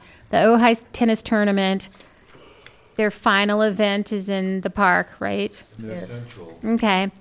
The Village of Tales of Storytelling is downtown. Art in the Park is downtown in Libby Park. And then the Music Festival, the Film Festival, where is that taking place at? That's in the theater. In the Ojai Theater. It should be in the theater, right? Yes. They also Okay. put it in the bowl. Right. Okay. Yes. And then Ojai Day, and that's right downtown. So I think we're good with it. I want to make sure we're not doing anybody else. So, okay. I think we're good. So does this mean that for Pixie Tangerine Month for next year, 2016, are we saying that they would need to revise, that we would need to have them come in again or start the process of an event? Yes. As Chairman, yeah. Yes, I mean, I think that is what this commission is saying, that it needs to be built around an event in the downtown area. It probably takes place over one weekend. Because In order to stay consistent with the policy changes. Because we just granted it for 1 year. It was And then temporary. the council granted it for 1 year. No, the council didn't grant it for 1 year. I think what they basically, I mean, I'm not trying to be specific here, but it just said that they kind of just gave them a stay, sort of like, we're going to allow it to go until such time it comes back for a definitive decision. So they sort of just kind of held back the policy until it's all flushed out. Do you know what I'm saying? So they did get to go. That was because it would be difficult to tell them no when the policy really is still in this flexible state that it is not really clearly adopted. So I think we're good, and I think I appreciate that. I want to make sure that then. The most we can do is just give a recommendation, and the council will. Right. Right. But I think the compromises are good, and I think that's what the council wanted you to take a look at. So thank you very Because much. we, on this commission, we have to be fair and consistent. Oh, I had one more thing. Did we have anything in there about a limit to the number that we No. would approve? What do you want to do at I would like to recommend that we limit it to 10 events. So right now it's 7, right? Right. So in order to keep it so that it doesn't just proliferate to always have banners on it, that we limit it to 10 events. How about 8? No, Well, I don't know. I mean, we could, it's kind of arbitrary, but I think 10 is better because it shows that Flexibility. we're flexible and we're not closing the door on the rest of the world. And it gives the opportunity for some new events to arise that might be significant ones. Okay, so here's my quick math. there's 52 weeks in a year, and we take 6 of them out for when the lanterns aren't they hung about 6 weeks, the Christmas lanterns. So that gives us 46 weeks for us to do, with 10 events at 2 weeks each. Then that comes down to 26 weeks that they're not hung and 26 weeks that they are hung. So I think 10 is perfect. Yeah. It's half the time and half not the time, taking out the time that the Christmas lanterns are there. Yeah, it So- seems like a lot, but. Well, I thought that actually seemed fair, half the time and half the time, and anything more than half the time is really too much. I think so. Okay. All right.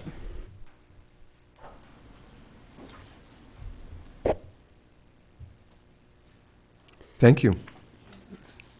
We move on to the next item? Yes. Okay. That was- So now we have the, oh, did I skip one? Maybe I didn't. Okay, so I hope we're going quickly here for you, but, you know, I gave you we're talking about the proposed fiscal year budget for 2015, 2016.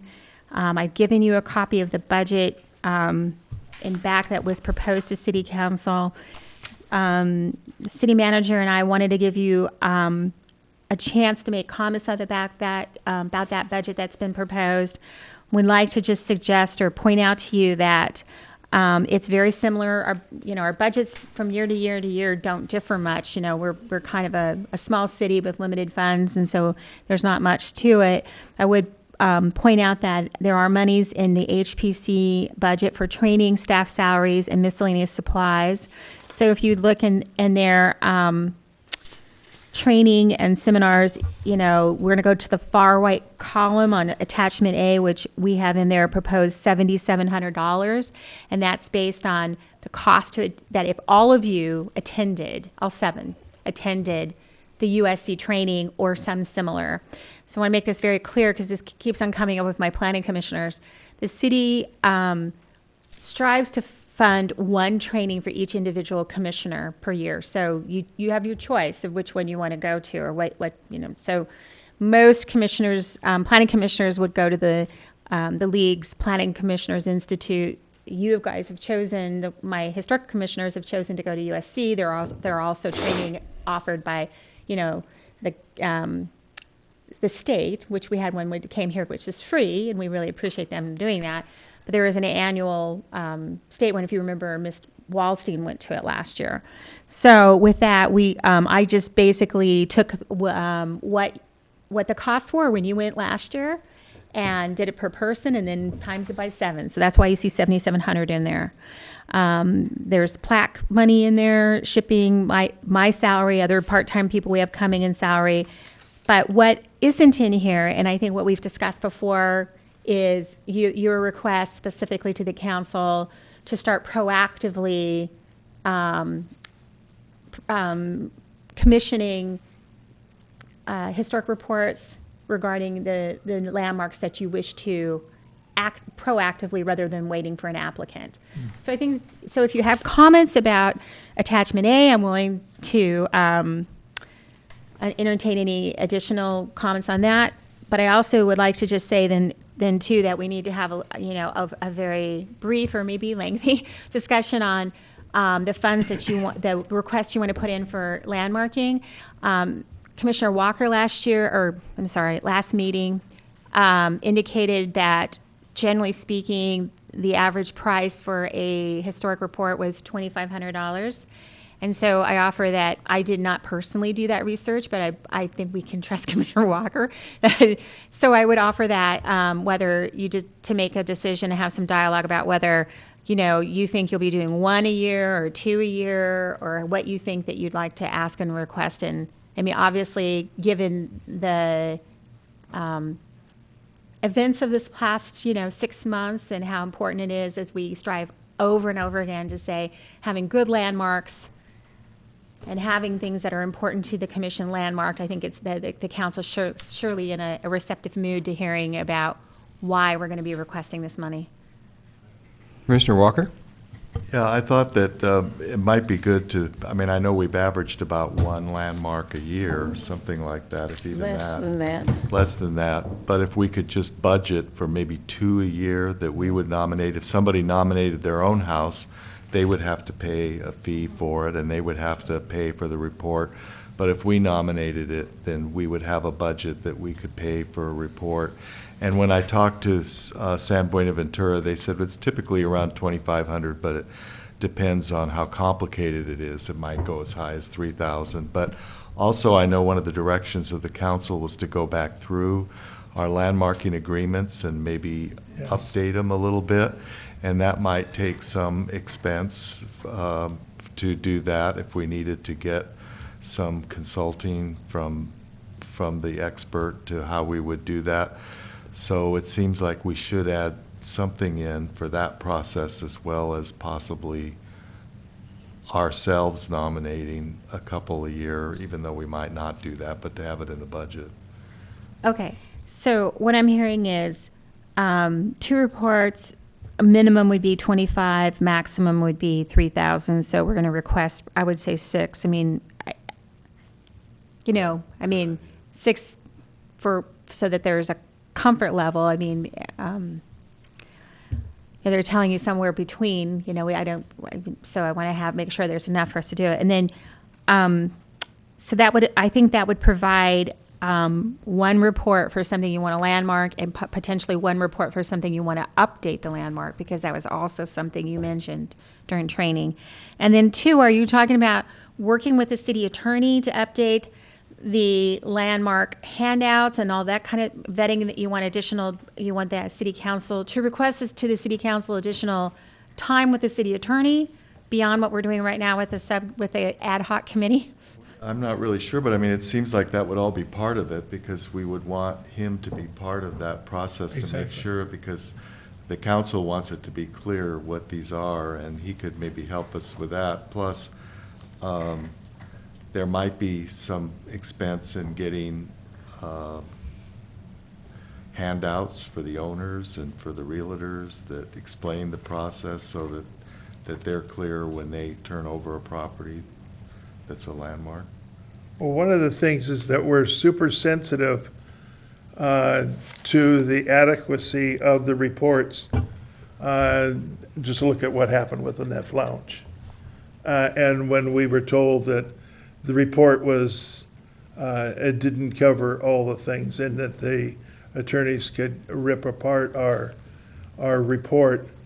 And so the question was asked, how many more of our landmarks are vulnerable to that type of criticism?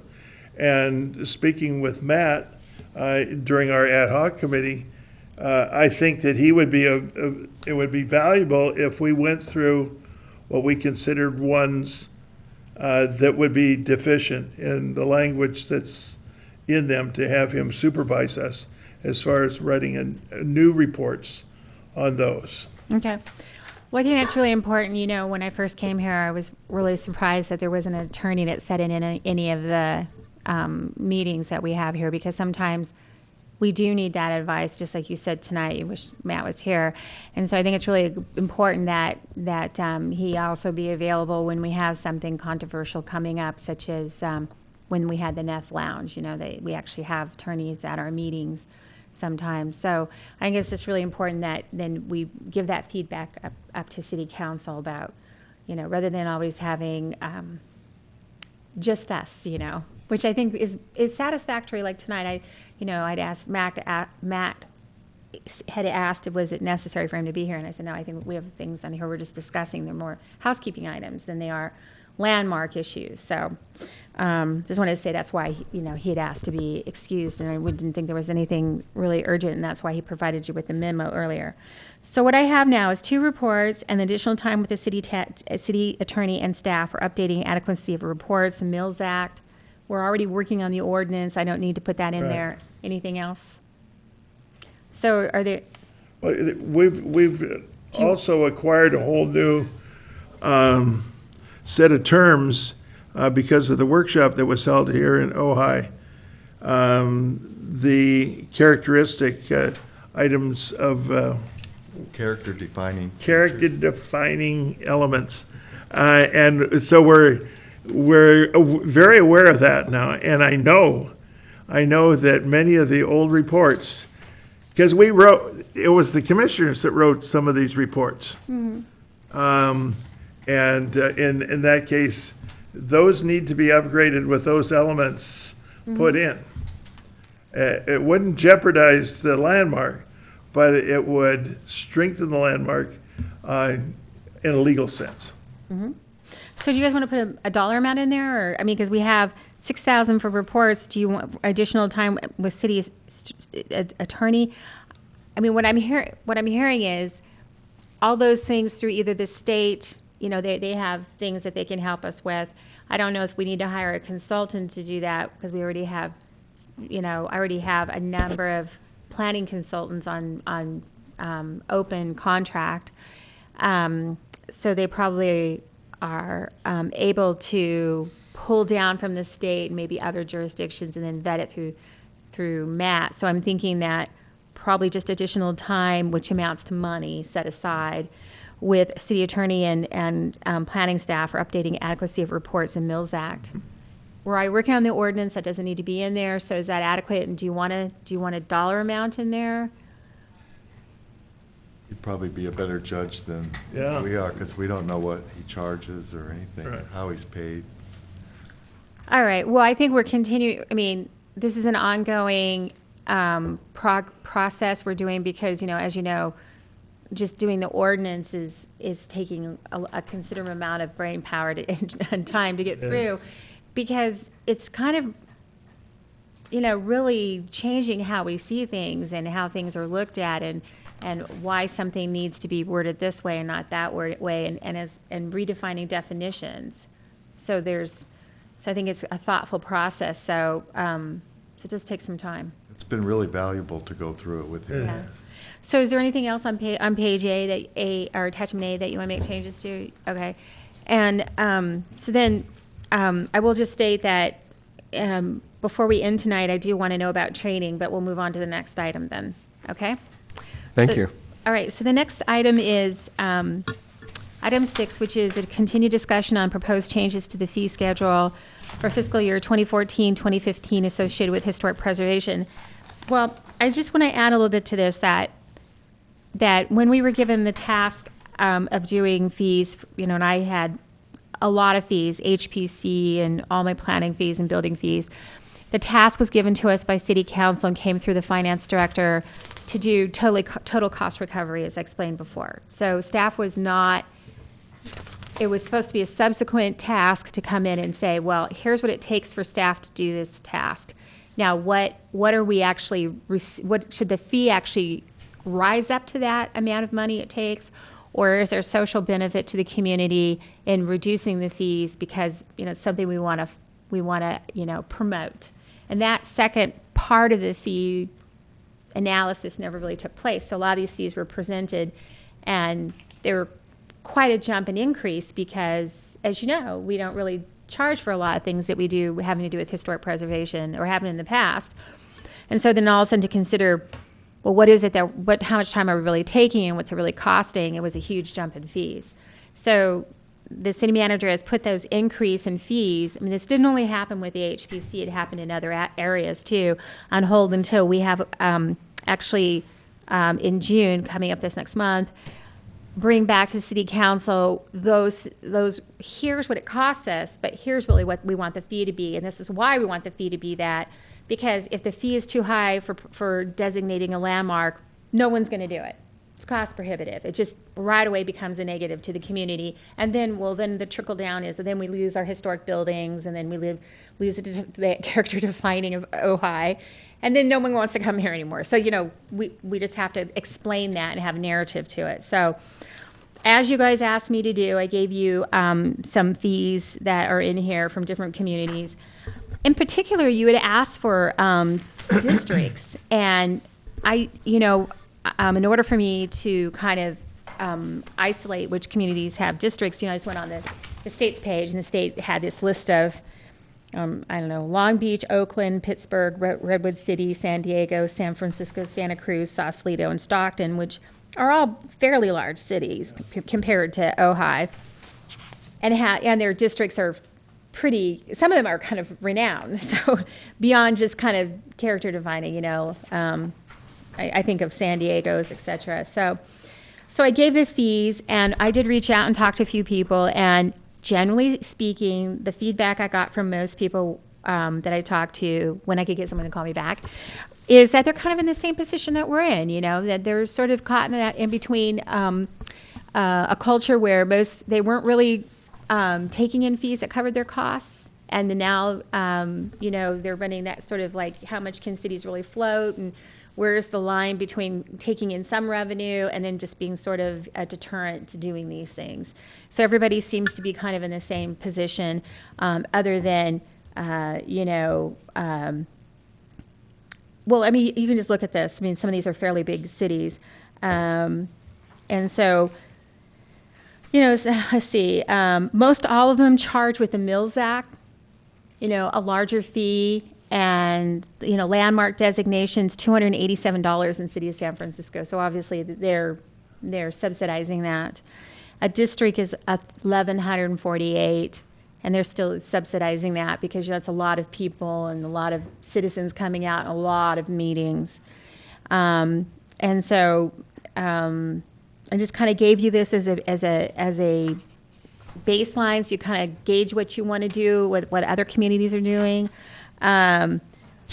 City of San Diego is everything's $161 an hour. Just flat out, that's what they charge. That's what. So, and then Santa Paula is kind of the same thing, and Santa Paula. Yeah, Santa Paula, we called them. And then one of the ones I talked to was they had a fee, but they, I guess it was City of Pasadena. They had these fees, but then they said, see Planning Division procedure, this is on page 3 of 3, regarding eligible waivers. So they had a fee, but they had a process where you could just waiver the fee, and most things got wavered. So, so it's kind of like they had a fee, but not a fee. And so I think we're generally seeing the trend here is that there is some nominal fee that covers some basic costs, and they've all explained, you have to have some fee, or you're going to have people who really aren't serious and don't have, people are really going to want to come in and do this Mills Act because it's an incentive to get your property taxes cut. And so in order to kind of cut out those people that really aren't qualified, you need to have some fee as a deterrent from everybody just walking in and saying, I'm going to use your staff because this isn't really appropriate, because I want to really go get the Mills Act or whatever. So they all said, you got to have some nominal baseline fee, so people kind of know, $200, $300, $400, so people really have to put some money behind it and have some real buy-in into the process, I guess I would say. So with that, I just be quiet and just say, in the back is our fees, current and proposed fee. And I think that I've also given an example of a letter back in the attachment C of how I would see this going forward to the city council, saying we're grateful for their support.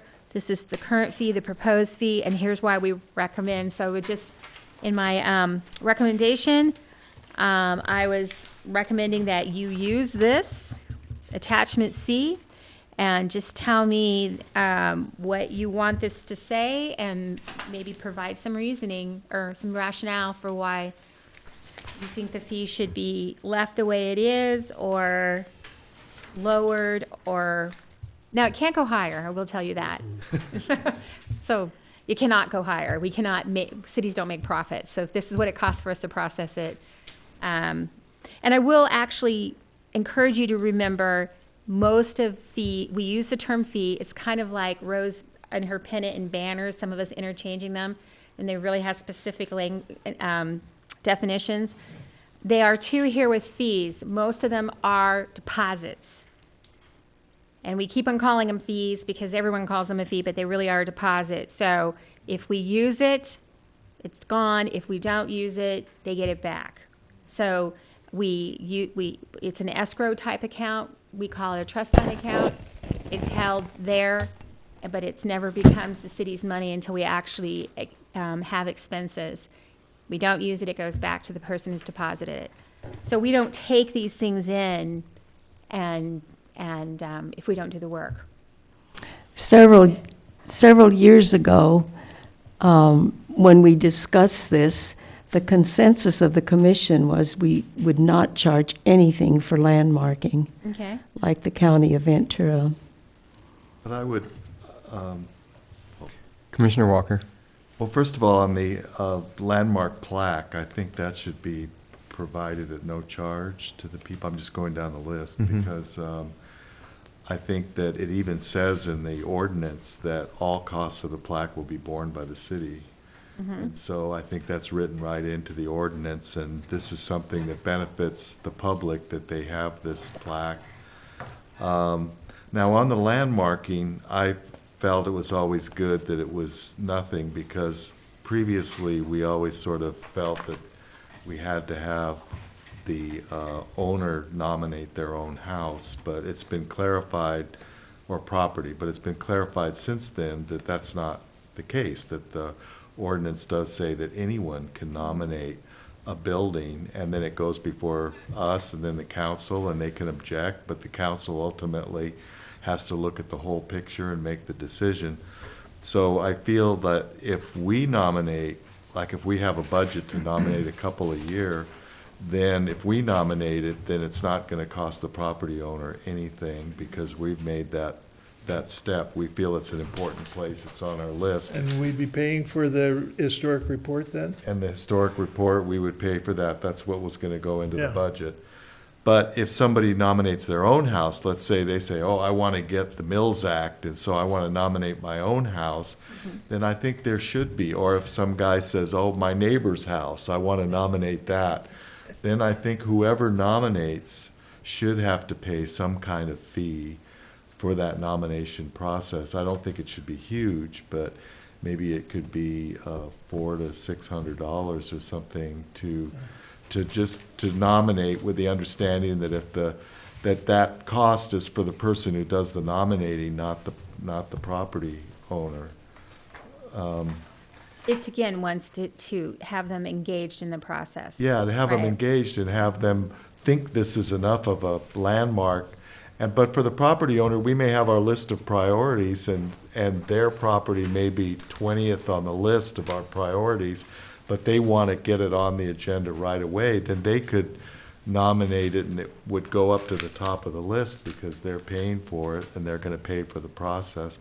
But for the ones we would do, it would be slower and more deliberate, following our priorities. So that was my only thinking on why it might be helpful to have some kind of fee for the landmarking. Director Wold, I have a question.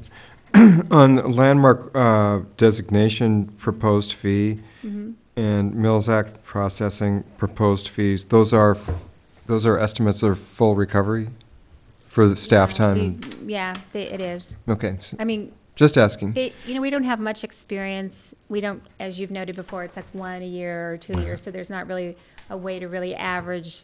We don't have enough numbers to really average it out. And so, I would just say this. So I think the real defining issue here is that the Mills Act should have the bulk of the fee to it, because there is a Real benefit. the real benefit. And I'm sorry, I had late meetings this week. I'm a little slowing down here. Over time, this original fee was done in December 2014, and since we had our training in April, we need to add a fee onto this, because again, this is all coming up in June, and it won't be the fiscal year 2014, 2015, it'll be 15, 16. But we need to say Mills Act maintenance, monitoring, we talked about this before. I think we need to lower the fee for the landmark designation, because if somebody truly just wants to come in for a landmark because they're like twice told tales, because they're already nonprofit and they're not going to get a Mills Act because they don't get charged property taxes, correct? We want to encourage all those people. We want to keep that low. I would say that the nominal fee would maybe hope to keep people coming in, that we get a lot of people that come in, generally speaking, not just on landmarking, but I can think of a lot of different processes, and that they're not really ready to go, and the historic report isn't really of the caliber it needs to be, and we spend a lot of time having to work with them because they're just not really engaged in the process. So I think there needs to be something, but it needs to still be really low. And then if someone were to ask for a waiver, they could always go to city council like Twice Told Tales did. And then the council says, because of the type of facility they are, they waived all fees for them. So that's something that we can consider. But I would like to stand corrected that we need a Mills Act monitoring or maintenance fee. I think there was one community I saw where they charged like $175 a year for Mills Act maintenance, and that was for one inspection, where it would pay for the inspector basically to go out with a checklist and make sure everything was good and that they were actually doing the work that they said they were going to do in their 10-year plan. Can I ask a question here? I worry about on the fee for a landmark. Here's one guy. He lives in a $4 million house, and he can afford, whatever it is, but he gets a sizable tax relief. But if you're charging the same amount, if it's just one fee for the guy, let's say at the old library, the old Girl Scout house down on Lyon and Aliso. I mean, that's just a little shack. And why should that one have to pay as much as the guy that's living in the $5 million house? Well, I can answer that question. But because I think we need a graded scale here somehow. So again, remember, we're government, we're not a commercial enterprise, and we don't charge based on what people make for a living. It really often ends up just exactly the opposite, that the person who's living in, or, owns the little tiny shack, no offense, I'm just using the same scenario, is less sophisticated and has a more difficult time coming through city processes, and we have to actually spend more time with them. And ergo, it's $1. If you're thinking how most of these cities are doing it at $161 per hour, the more hand-holding and the less sophistication the applicant has, the more time I'm spending with them, the more time they call me. You just have to think of like an attorney. Click goes the clock. That's how people are getting charged. The more sophisticated person who comes in with the more dots, I's dotted, T's crossed, and everything, it makes it easier on me, so he's actually getting charged less, because we only charge what it takes for us to process something. So based on the deposit that we utilize here in the city, and I tell people this all the time, the people that come in with the lower, less complete applications end up spending way more money. And unfortunately, people still don't really understand that we're a review agency, we're not a design agency, and they like to do what we call design by plan check. I submit this, and oh, you don't like that, I submit this, oh, you don't like that. And so we spend a lot of time with them, and ergo, it costs a lot of money. So the little guy may not only spend as much money as, he might actually spend more, depending on how his application comes in. And that's why I'm suggesting for a landmark designation that it be a set fee, not a deposit. And you only have the deposit when it comes to the Mills Act. And then the Mills Act really reflects really the benefit. But you are free to give me direction any way you want. Well, the other thing you have to think about, though, is we want to encourage people to do this, because the whole reason for the Mills Act is not just to give them a tax break, but to provide funds for them to renovate and to make it a beautiful place, to restore it. And so I think about the guy that owned the little old dentist's office, and he might only realize a tax saving of a couple of $1,000s a year, whereas somebody who owns the big Libby estate, he might realize quite a bit more. And so what we're telling them is to get this benefit, which you're supposed to use to fix up the house, for the privilege of doing that, you're going to pay, $5,000. So it's not just a tax break; it's money that's supposed to go into fixing the place up, and so I would hope that we would look at it that way and realize that we're a small community. This whole program isn't going to have a huge economic effect on the city because there are not that many places that are going to qualify for the Mills Act. And so overall, in the big picture, this is just a little blip, and that it would be good to try to make it as encouraging as possible for people to take advantage of that tax benefit, because it really benefits the community to have these beautiful craftsman homes around. Then I would suggest, not to interrupt, but I would suggest, I'm listening to you and I'm trying to respond, that then I think we need to set a fee and have some criteria for a waiver. Because, if there's, what I'm here, because what we're doing is it doesn't depend on who you are or how much money you have. That's not what we do in either planning or historic preservation. And we can't really base it upon, this or that. And we end up with the problem that if the fees are really low, we get people coming in, and I want to just provide this for context. For instance, the woman tonight, when she was talking about she's doing all this renovation and then going to ask for the Mills Act. So she's not going to use her Mills Act to fund her renovations, and neither did the Clark House on Toro. So it's not always, so you have to kind of look at that, we've got, things, there's a huge amount of staff time even spent on the NEF, and when the NEF came through, that wasn't recovered. And that's one of the most viable commercial operations out here. But I can't charge them because they're in. You have to understand that these fees have to be fair and equitable, and you have a wide variety of people that are walking in. I see that some of these cities differentiate between commercial and residential, and maybe that's something that we need, again, to look at. I don't know. But I would actually just... remembering back to what the state said, they said, don't make it too high because then you take the disincentive away from the Mills Act. Absolutely. Okay. So we asked, if you remember, well, what is too high? And he said he thought a couple thousand was appropriate. So I think the $4,640 is probably too high. And I think it's more about having some funding to do. To make sure that we can hire staff to monitor the Mills Act and make sure people are doing what they're doing than the initial fee coming in. I would be in favor of that, of having this lower, maybe $2,000 for the Mills Act, and then having a fee that, I don't know if you could just make it part of their property taxes or what, but that it's just paid every year, and then the inspector goes out. And that's only for, again, Mills Act people. Yeah. And so... But also for landmarks too, right? When you have somebody inspect.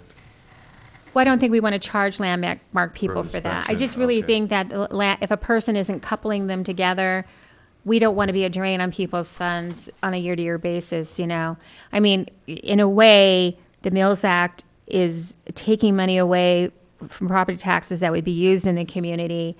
Ergo, recouping a little bit of back to do, some monitoring seems reasonable. That doesn't occur with just a landmark. And then I think the only other thing that that we need to talk about, and this again is something new since December, which is we're talking and working on the ordinance of making a two-tiered work permit status, so that small individual homeowners that want to do small things can come in and get out with low cost and relatively quickly, and people that want to come in and do a wholesale change, kind of like the Neff Lounge, are actually paying staff time. So when we have landmark work permit, we have $2,540, but we are going to probably make that a major, and the minor would probably be a nominal fee like $50. So if somebody wants to come in and say, I don't know what would be a good example, but well, for instance, the Libby House, they came in and they wanted to do alterations to their kitchen. That would be a minor. Yeah, so exactly. But you can see that staff-wise, the huge amount of hours that all the commissions and city council and staff had to spend on the NEF and the research and going out there and all that is very much different than something, just one element. Right. And so we don't want to, again, penalize those people. But we want to be able to fund staff to actually do this work and to have it thorough when you get somebody coming in on a landmark. So at this point, I think I think these are all the fees, but I do apologize that there are some modifications to it. So I can go through them again if we want, but I guess what I'm hearing is the historic landmark plaque is no fee for identifying landmarks, and the purpose behind it is to identify landmarks so everybody in the community and the homeowners know. Can I just to add something on to that? On the landmark plaque fee, if the city is paying for it, we have had a situation where we paid for the plaque and They don't put it up. they put it in a drawer and it's never seen. So that's just money right down a hole, you know. They're getting the benefit for the Well, process. I suggest. But I think That should be part of the, that should be part of the agreement. I think we need to ask the city attorney next time we have one of our ad hoc meetings about conditioning that landmarking, that they require them to have a plaque. Display the plaque. Well, that's fine. But I still think we should leave it free, and we should just work on the other end of it. Okay. And then on the historic districts, again, if the historic district is just doing a district and not asking for a Mills Act, then we're going to make this a nominal fee then and take the $2,000 down? I think it should be nominal, because I don't think we're going to get, I mean, how many historic districts can we have in the city of Ojai? 3 or 4? Yeah. So we'll leave the 2,000? No, we're taking it down, right, to like 500? Is that you guys? 500? Yeah, I can see where, there's something like the Taormina, they're seeking district status. That would work with what you're saying. But if you tried to get the Arbolada as a historic district, you're gonna spend a lot more than this 2,000. That's gonna be huge. But that would be a public benefit to It would, get but- that, and they're going to have to get 51% of the people Yeah, I to know. vote for it, so. Well, that's what I was going to say, I mean, there is a lot of staff time that goes into this, but again, if they're truly coming in as a district, those people have done a lot of footwork. Because there's Yeah, a lot to of rally homeowners the- they have to yeah. meet with, and so, Yeah. I don't think staff would mind working with a community that's done all that homework and activity that comes in with a real district. We're not doing that for them. We're not going out and getting the 51%. So we're going to leave that at like $500 then? Is that what That I'm sounds hearing? good. Okay, then the landmark work permit, we're going to do a minor and a major is going to be the $2,504, which is a deposit. And then the minor is just going to be nominal. And what is that going to be? Like, are we talking about asking for it to be like, Didn't you say $50? whatever you guys want? Whatever deposit would be appropriate. It's just a deposit, right? So I can tell you some of the fees that we have in the city right now. It's like $120, I think, for a director's exemption, or it's $190. So, it's right around $200 for a director's exemption, which is kind of like, I want to change, director's exemption is like, I want to change the paint color of my building. If they're a commercial building, they need to actually come in to me and ask permission. So $200 is kind of the lowest I'd say fee it we would be have. $200, but Okay. if it's something just like changing out Yeah. a faucet or something. Well, we're working on that. Okay. Maintenance is different. Let's not confuse. Work permits are not needed for maintenance. You have a broken faucet, you can replace your faucet. And so then landmark designation, we're going to go back to the 500 just as it was a historic district. Yeah. Is that correct? Yeah. And then the Mills Act processing, it's going to be a fee, not a deposit, and that's going to be for $2,000, right? 2,000 plus there's going to be a yearly. And then the maintenance fee is going to be a yearly fee, and do you know what you want to suggest for that? And I know these are really arbitrary because we're taking them lower than what they cost us. So you can generally take into your thought processes here that while other cities charge $161 an hour, that generally speaking, here it's about $100 an hour for fully loaded staff time. To go there, visit, write up a report. I mean, no, just what we cost the city to have us employed, whether it's a consultant or whether it's me, or, it's about, just figure about $100 an hour. So if you're going to say a yearly monitoring is 1 hour of time, then it's $100. If it's 2 hours a time or 3 hours a time, then it's $300. Who would write up the things for the visitor to look for? Would that be us? Or working with? Well, I think it would be in their Mills Act 10-year plan. I think you have to nail that down, or else you're going to exceed this. And I've looked at these projects, the Mills Act projects, these 10-year plans, and some of them are all over the place. They are. And I think we need to be a little bit more precise, so to better utilize the person who goes out to make the inspection.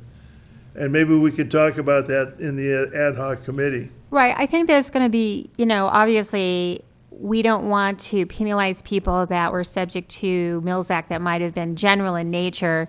We don't want to retroactively go back and ask for this monitoring. We're talking about people going forward, and the plan should be more detailed at that time. Yeah, one of the problems is that these are 10-year plans, and often people sell their houses during this 10-year plan. The Mills Act plan follows the house, even though you have new owners. Yeah, I and they understand. might not necessarily agree, so it gets complicated. So I would recommend somewhere between $200 and $300, like maybe $250.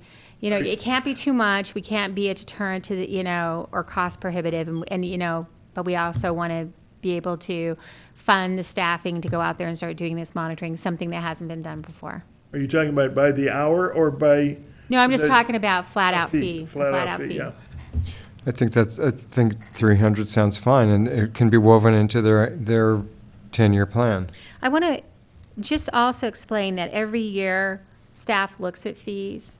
So, this since we're going below total cost recovery, we're allowed to do that. This is why we're able to kind of choose a number, because we're not choosing a number that actually that we're having to substantiate that's what it costs us. But we'll do this for the first year, make a recommendation to City Council. We'll see how it goes, and staff will kind of keep track of and then the next year you'll be able to look at it again. So this is Thank not, the end of the story. Thank you. Okay?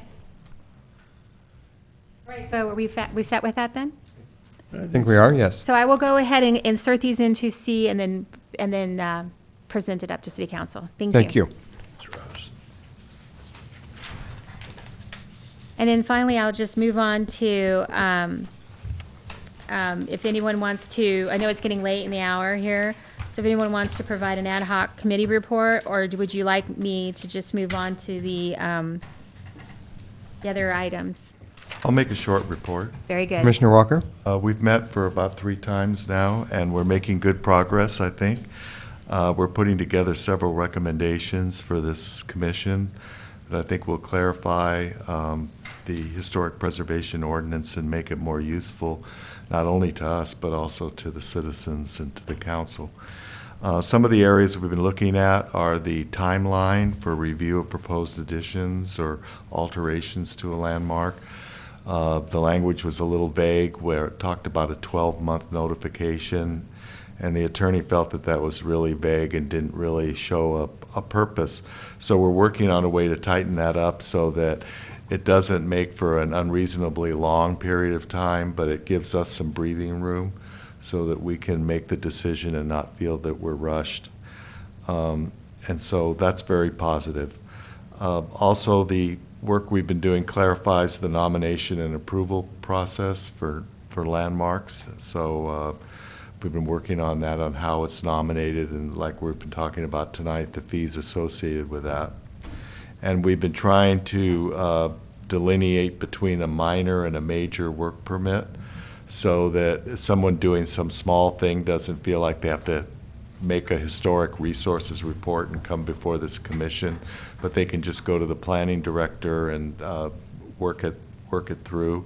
But someone proposing something more major would then have to come before us and do a full-scale report on what they intend to do and the impacts of it.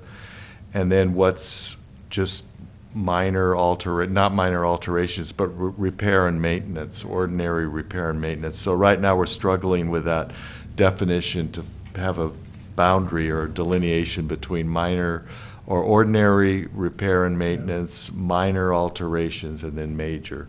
And so that's something we've been thinking about. And also putting in language that allows for us to upgrade the landmark reports, and introducing some protection for sites of merit, particularly against just demolition, without having to somehow get that reviewed. I don't know if you have anything else to add. I think that was pretty good. Thank you, Commissioner Walker.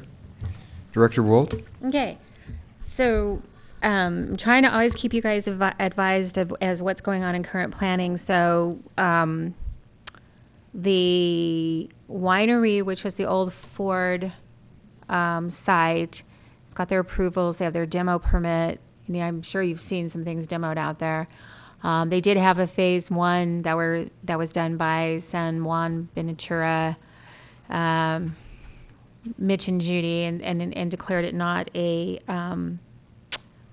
historic building, and that's why there was some concern about why it was allowed to be demoed. So again, moving on. So they have not received their building permits for construction because they need to do their public art before they actually receive those. So there's a lot of layers that go on here. But moving on, Wednesday night we have going forward, I have to think now, I'm working on these reports. The second unit, residential unit, to the Planning Commission. Greg is giving a presentation, as he did for you tonight, to them. We also have a concept review for a project down, I think it's 410 West Ojai. And then a design review permit up on Montgomery. None of them, I believe, are historic or have any issues with them or adjacent to. What was or the have address impact. on Ojai Avenue? It's 410. It's back. 410 what, east or west? West. Is that right by the old Ojai Valley News building? It's the one where TDK, the pottery company bought? Not the house. No. It's not a house. No. No, it's the one that it was, I think it's by Suzanne's. Is it Suzanne's? Is that what it's called? The restaurant? Yeah. Yeah.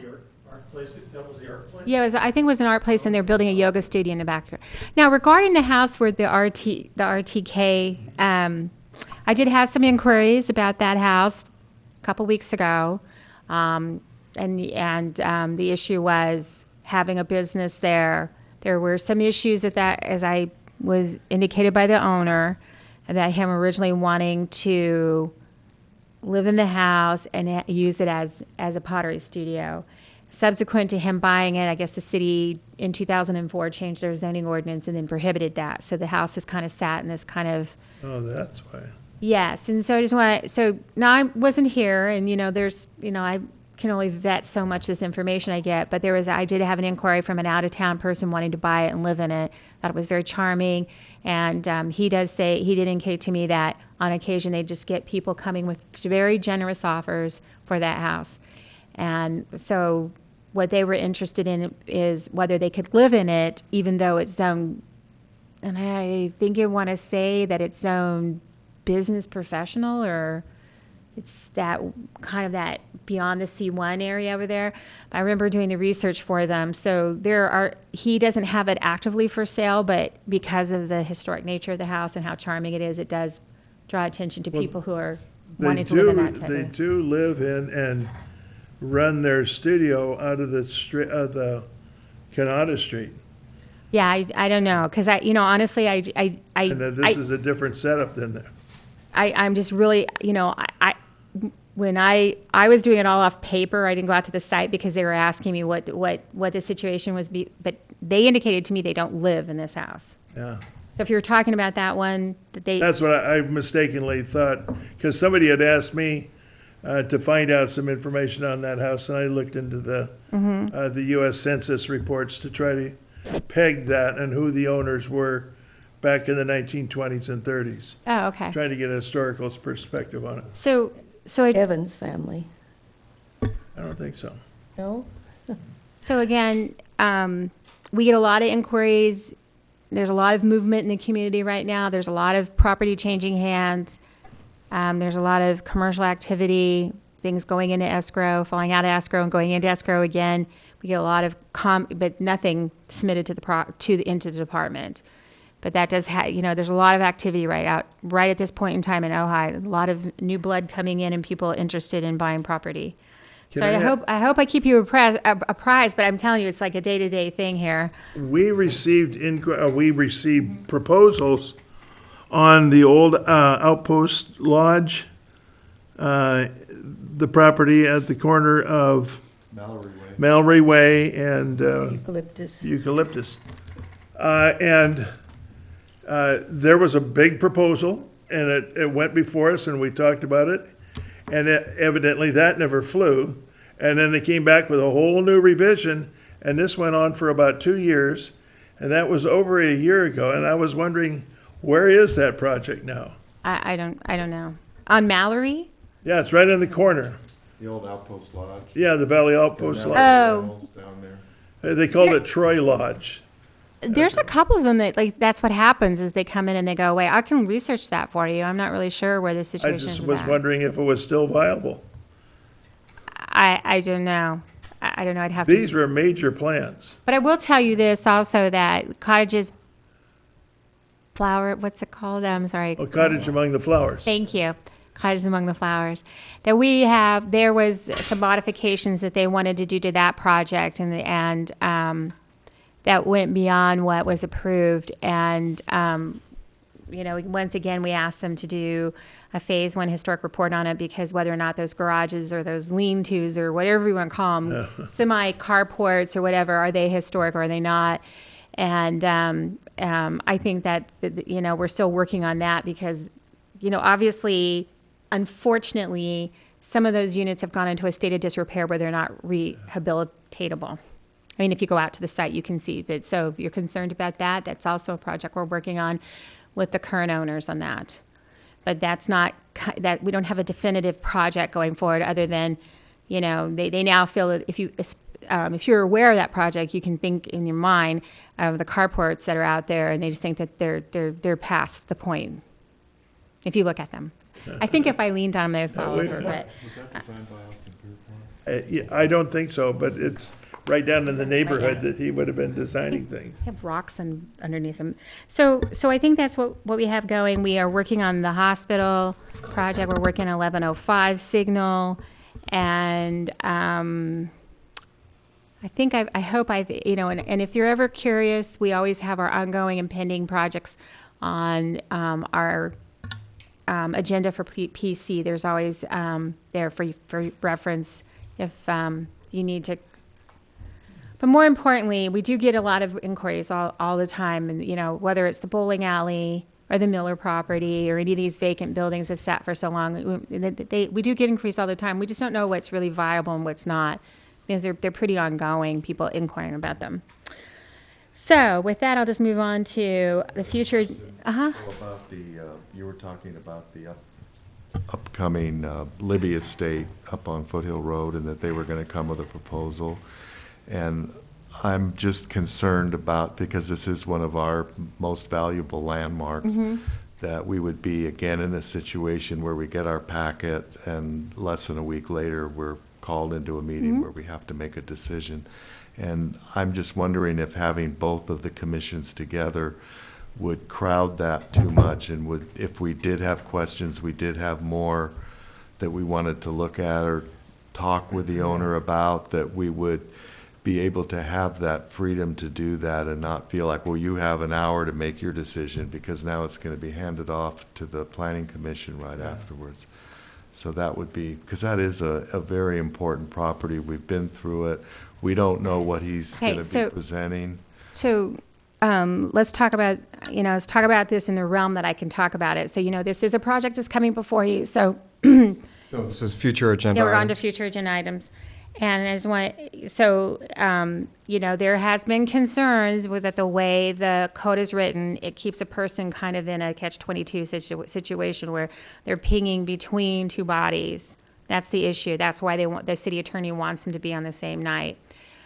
there's no pressure put on you to take action other than your pressure you're putting on yourself. You are always free to continue an item. You are always within your rights to say, Kathleen, I want to continue this item, and I want you to, we want to instruct the applicant to bring back this and this and this. I mean, if you feel political pressure from the city council, then that is really something that is out of my purview. But staff will never, we all, just like I said tonight, you're totally with the sign. You could have very well have continued the item to the next month. Or, as city council does quite often, or I think the planning commission did once, you can continue it to a special meeting. And you can say, not tonight and not a month from now, but Kathleen, we want you to look at the calendar and bring it back in 3 days or a week. So the last one we're doing for, help me, what one is the one we're doing? The WOW Academy? Oh, yes, thank you. I've been up a lot of hours in meetings this week. The WOW Academy, we were here till midnight on Tuesday, and it's been continued to Monday. So there are lots of options available to you, and staff tries very diligently to try to express those to you, but you're never I understand you felt pressured with the NEF, and that was because of the timeline that they had. Mr. Shamshiri has not expressed that he has a do or die deadline of a certain date. He's just asking that. He's been through the process a lot in the last year and a half, and he wants to get a definitive answer. So if he doesn't agree with that answer, he can exercise his rights and move up to city council. And that's where we're trying to do, make sure that everyone hears the same testimony, because you're actually both taking, you're both at this level taking actions on the same project for different elements that ultimately might rise to the city council. And that's the whole issue. The city attorney wants the joint meeting. Now, if you don't want the joint meeting to be before a regular meeting, like how we did, and everyone's exhausted. I think we did that a couple times. We did it like the hour before. Then we would be happy to schedule it for a independent day that we only take that. So we don't have like this, when we, yeah. Director Wold, so as part of future agenda items, we're still on that, and we're talking about a special meeting between you and the planning commission. Yeah. You haven't gotten to that yet with us, when you thought that might be. So we were talking about, Sherry had looked at it, and she had thought that maybe given the calendar and the availability of the room, that June 25th would be the day, but then I'm hearing that may then preclude Commissioner Akins from participating. So I'm looking for some suggestions on a day. So why wouldn't this just be at our regular? We cannot do June 11th, which would be your regular meeting, because the public notice is already passed. And so why wouldn't we continue it until July? Put it in our July agenda. Well, so generally speaking, he's been in a while. There's not really, I can't really come up with a good reason other than we try to move people forward as fast as we can. But you make a good point. We're just trying. We were trying to go for the end of June just because we need some time. Here we are at the end of May, and you folks have spent a good deal of time here, and I don't want to. I need at least 14 days to notice it once I have a date for you. So the earliest I could do it would be like June 15th. So the latter part of June is what we were going for. If that doesn't work, then we'll have to skip off to the first part of July. But I do need some dates that will work for you folks. And I don't really, and since you're volunteers, and I don't really know, are we talking about maybe your regular meeting of July then? Yes, that's what I was suggesting. Okay. Well, I don't know, no other commissioners have commented on this, so it's open. I think that's a good idea. If everyone else will just go ahead and do that, and then I'll send out an email to the planning commissioners asking them to then, if they can come in. Oh, that's the wrinkles. So There's always a wrinkle. So there's 14 the two of commissions, you. Yeah. There's 14 of you and the city attorney. So I'm fine with that. I'm not trying to push for it. I'm just trying to get a definitive answer for him, and it's difficult because there's a large number of you.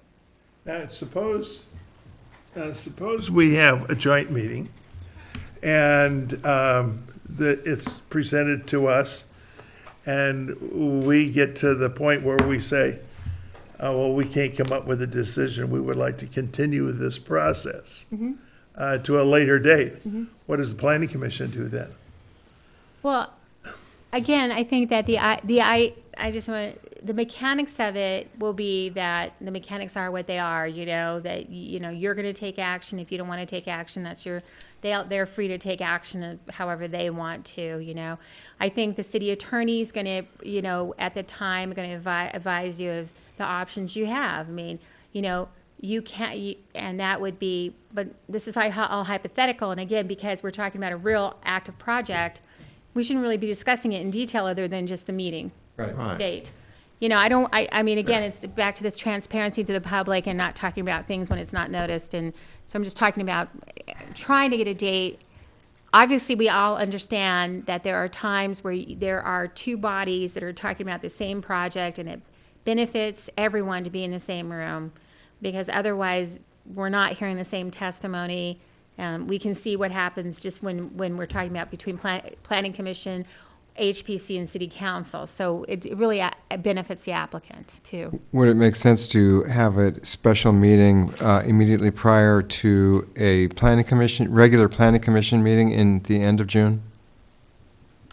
Well, we had discussed that, and their meetings start at 6, and I'm just concerned that once again, I don't really want, I heed the warning that might put an artificial timeline on the discussion.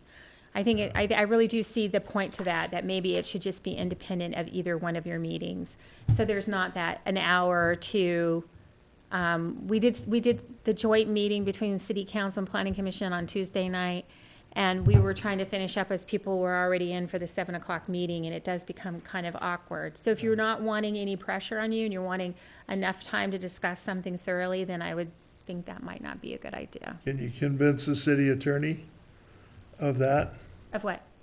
He was encouraging you for us to have a joint meeting. No, I still want a joint meeting. I just don't want it before another meeting.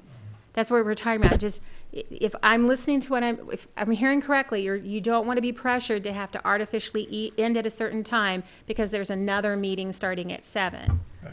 So neither one of your regular meeting times is going to work. Okay. If that's your desire. That's what I was suggesting, but I understand your point. Okay. So I think what I need is I'll just have Sherry send some times and dates out via email to you and Planning Commission, because this is obviously a little Let's more do that, please. complex. Okay, sounds good. Thank you.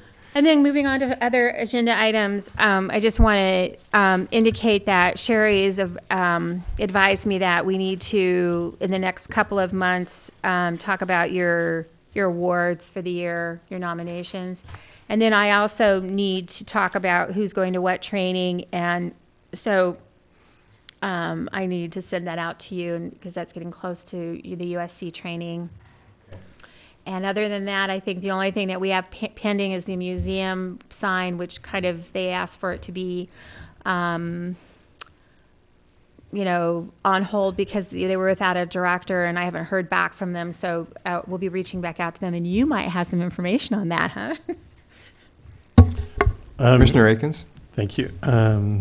We had a fourth Thursday of every month is standing meeting for the museum, and so that's where I and Mark Lewis were tonight.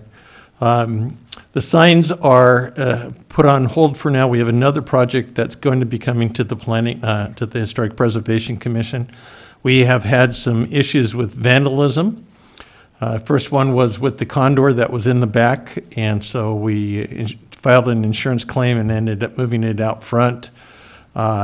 We had just a few weeks ago a person who was mental facilities were apparently challenged, and he came in. We have artwork that's in the front. We have kind of block artwork that's been carved, and then we have rocks stacking artwork, and he went in and thought the rocks being stacked were bombs, and so he dismantled them and did his best to disarm them and destroy them. And so we filed another claim. So we're having issues with our insurance company that Go figure. So the thing that we discussed a month ago and then discussed again tonight is the putting metal gates done by Doug Lochner? No? He's one of the artists. So it's their artistic metal gates that would be put in the front arch in a way, the kind of a triangular thing. We've been looking at designs. And then another design for the side gate. And so that is something that will be coming towards in front of the Historic Preservation Commission, probably long before the signs will. The signs are on the back burner. We are in the process of interviewing for an executive director. We've interviewed 2 candidates. We're interviewing 2 more this coming Saturday. I hope to make a decision and make an offer in next week. So that's moving along. So again, some things are being put on the back burner, waiting for the hiring of a new executive director. But again, because of the pressing by the insurance company, we are seriously looking at the gates and have signed a memorandum of understanding with Doug Lochner tonight for him to start moving forward in the design on that. And it's a special design that will be put together in some way that the gate looks like it's floating, so not to actually be drilled into that arch. So a lot of care is being taken place in preserving our Valley's museum and protect it also, but we need that increased security because of that. Can that be put on the next meeting's agenda? I will certainly raise that issue, so. Yeah. Yeah, let's do that. Thank you. So do you have anything else? I mean, this is kind of where we stand right now with the items that we have floating, I believe. So is there, there might have been one more from last time that didn't make it on here. I'll have to check for that. But is there anything else you would like for me to add on to the next agenda? Well, I would like to, we've talked about starting our prioritizing of buildings that we would like to landmark. So if we could put that on the agenda, Okay. and then in such a way that we could even nominate a structure for a landmark if we felt that one should get started. Okay, so I think I can put the priorities back on, but I think that we need to wait until we have the new ordinance to start a landmarking process, because I would think, because, as we talked about earlier tonight, it's got things that need to be fixed. So we probably want to do that, but we can talk with Matt about that regarding when we have the ad hoc committee meeting. But it's fine to talk about this and get things going because we only have one meeting a month, so that's fine. We were talking about maybe starting with some structures that would belong to the city, for example. Yes. Or This building. ones that are county that we have some control. I mean, things like that it wouldn't really take the new. Okay, that's fine. Is that it then? Yes. Okay. Thank All you. right. Thanks. Mayor Lara? Commissioners' comments? There you go. I'm sorry. It's up to you. Commissioner comments. Commissioner Boggs. A couple of months ago, I had to change my phone number, so I came into the office down here to give them my new number, and we were supposed to get a list of the new members for our book. And was I absent and missed the list? No, that's I something. requested it. And also, we've never had our photo taken of the new commissioners and our Would you group. like me to comment on those? Please, Director Okay. Wald. So that is something that Amber Young and Rhonda Basor do, the roster. I've asked numerous times for it. I have never received it to give it to you. It's not something that my division or my department does.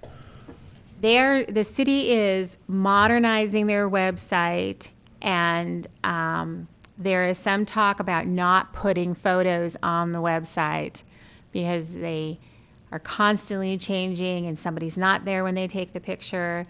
I just requested, my input to it was that if my commissions are going to get their pictures taken, could you please let them know ahead of time, within a reasonable amount of time, so they can dress the way they want to be on the website, and they can make sure everybody's going to be there, so we don't put pictures up with, and I will say that I had them take a number of pictures down because they had old members up still. So they're fleshing out. There is some discussion of not having any photos on unless they're professionally taken photos like the council takes, you know. So I'm really kind of staying out of it, and we'll see how that works with them. Well, this is for the, our big notebook, so that we have a record of commissioners for our binder. This is Oh. not for the website. Okay, well then I'll make sure that I ask for that to be taken, and if you all could, at the next meeting, let me know if all of you are going to be here, and you dress for a photograph, we'd be happy to take that. Okay. Thank you so much. Mayor Lara, sorry for the, No, nothing. Please don't be sorry. I appreciate Chairman Crady and all of the commissioners and staff. Very entertaining meeting. I want to say that the city is definitely, at least this council, is definitely open to your recommendations, your opinions, your suggestions, and we do not want to influence any other recommendations. Now, when we come to decide, we're open to deliberation, again, open to options, and we've seen that throughout the year. So when we had a difference in the Neff Lounge to what we currently have with the Planning Commission, to the Buildings Appeals Board, to the WOW Academy, there's been a lot that's been going on, and we want to make sure that we're fair to everybody, that we do not censor thoughts, suggestions, opinions, and we just have an open, transparency government and process. So that's what we're working on a lot. We've been doing a lot as a council, I feel, this year. We've been trying to put time, certain dates to a lot of issues, including neighborhood planning, including the website, including complete streets. So issues that have been going on for a while, we're trying to put them on the agenda and trying to have public opinion and public process, and which also includes our commissions. We're dealing with the vacation rentals. We just hired a firm to help us with that. We're dealing with the Libby Park structure. We tired from doing that. We're going through a process with the neighborhood planning. We're having a workshop this Saturday with the Buildings Appeals Board, the Planning Commission, and the City Council. What else are we? I mean, there's just a number of things, budgets, dealing with different organizations are coming up to us requesting funds, where we're going to put it, how we're going to divide it. We are limited in funds, but at the same time, we want to make sure that we're courteous to everybody, and including your trainings, which are instrumental to any commission. And we respect what you guys want, and we will thoroughly look at it and give it great consideration before making our final decision as a whole council. Any questions? I mean, I know there's a lot going on, so yes. Mr. Walker? Yes, well, I know you didn't continue the fence moratorium, but I think that issue is still there that's important to us about what constitutes the front setback of a property. Right now, it seems like kind of a crazy definition. The shortest, when a property is on two streets, what's the front setback? And that's affected us with one of our landmarks. And so I hope the council won't just drop that, but we'll look at it, and I thought that Councilman Wyrick's idea that the 3-foot fences would be on any part of the property that fronts a thoroughfare made some sense, but it never got discussed. So no, it is on our list, and I do look at the list of priorities that we have going, and we're trying to work with staff, because staff is limited, and they work hard, and a lot of them have various hats and roles and duties and responsibilities. Hence, Ms. Wold has the Planning Commission and also the Historical Preservation Commission. And we're trying to see when we could bring those items up and make sense during the year. And I'm very proactive with that with our city manager, trying to do, but it is on our list, and you could rest assured that it is an issue that has not been forgotten, and that we're trying to work and see how we can make sense of it.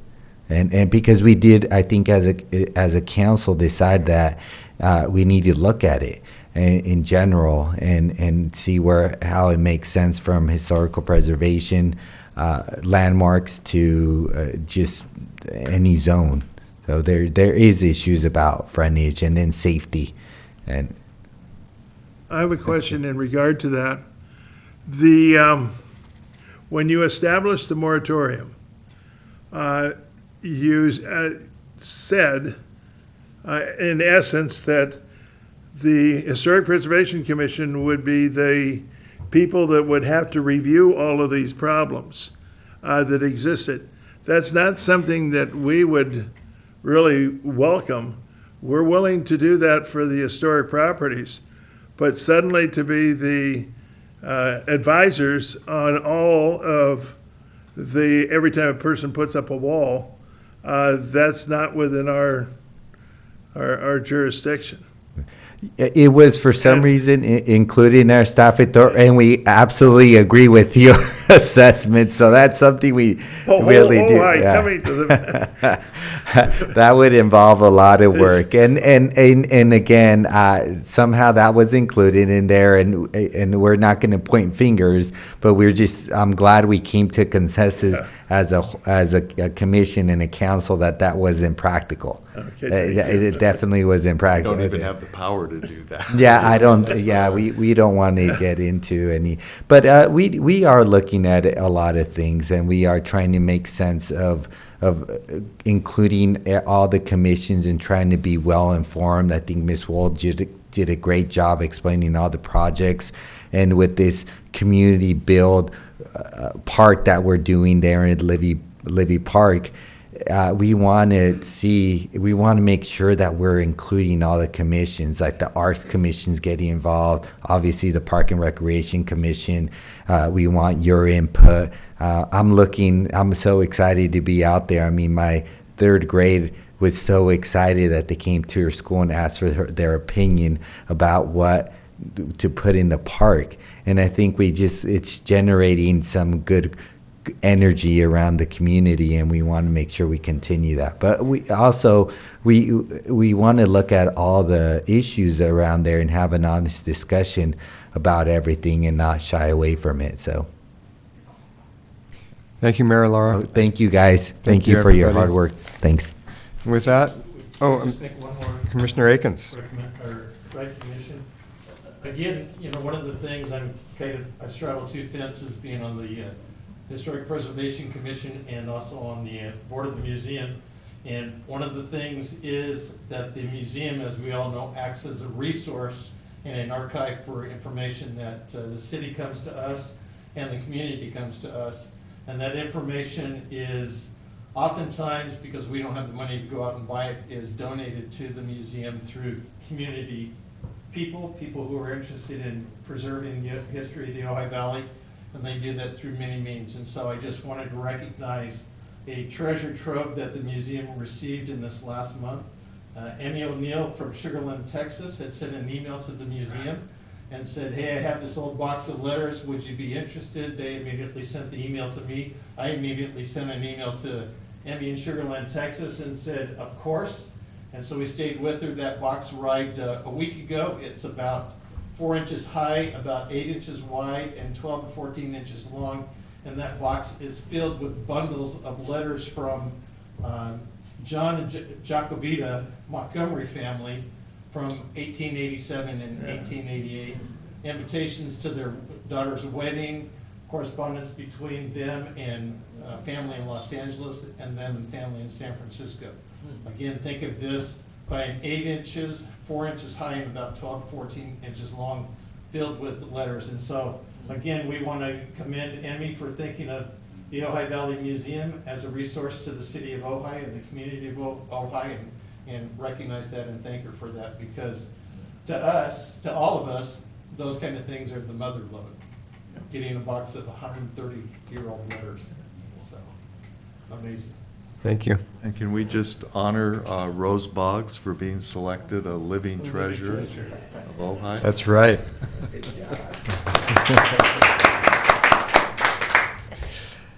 And if there are no further comments, going once, going twice, we're adjourned. Thank you, everybody.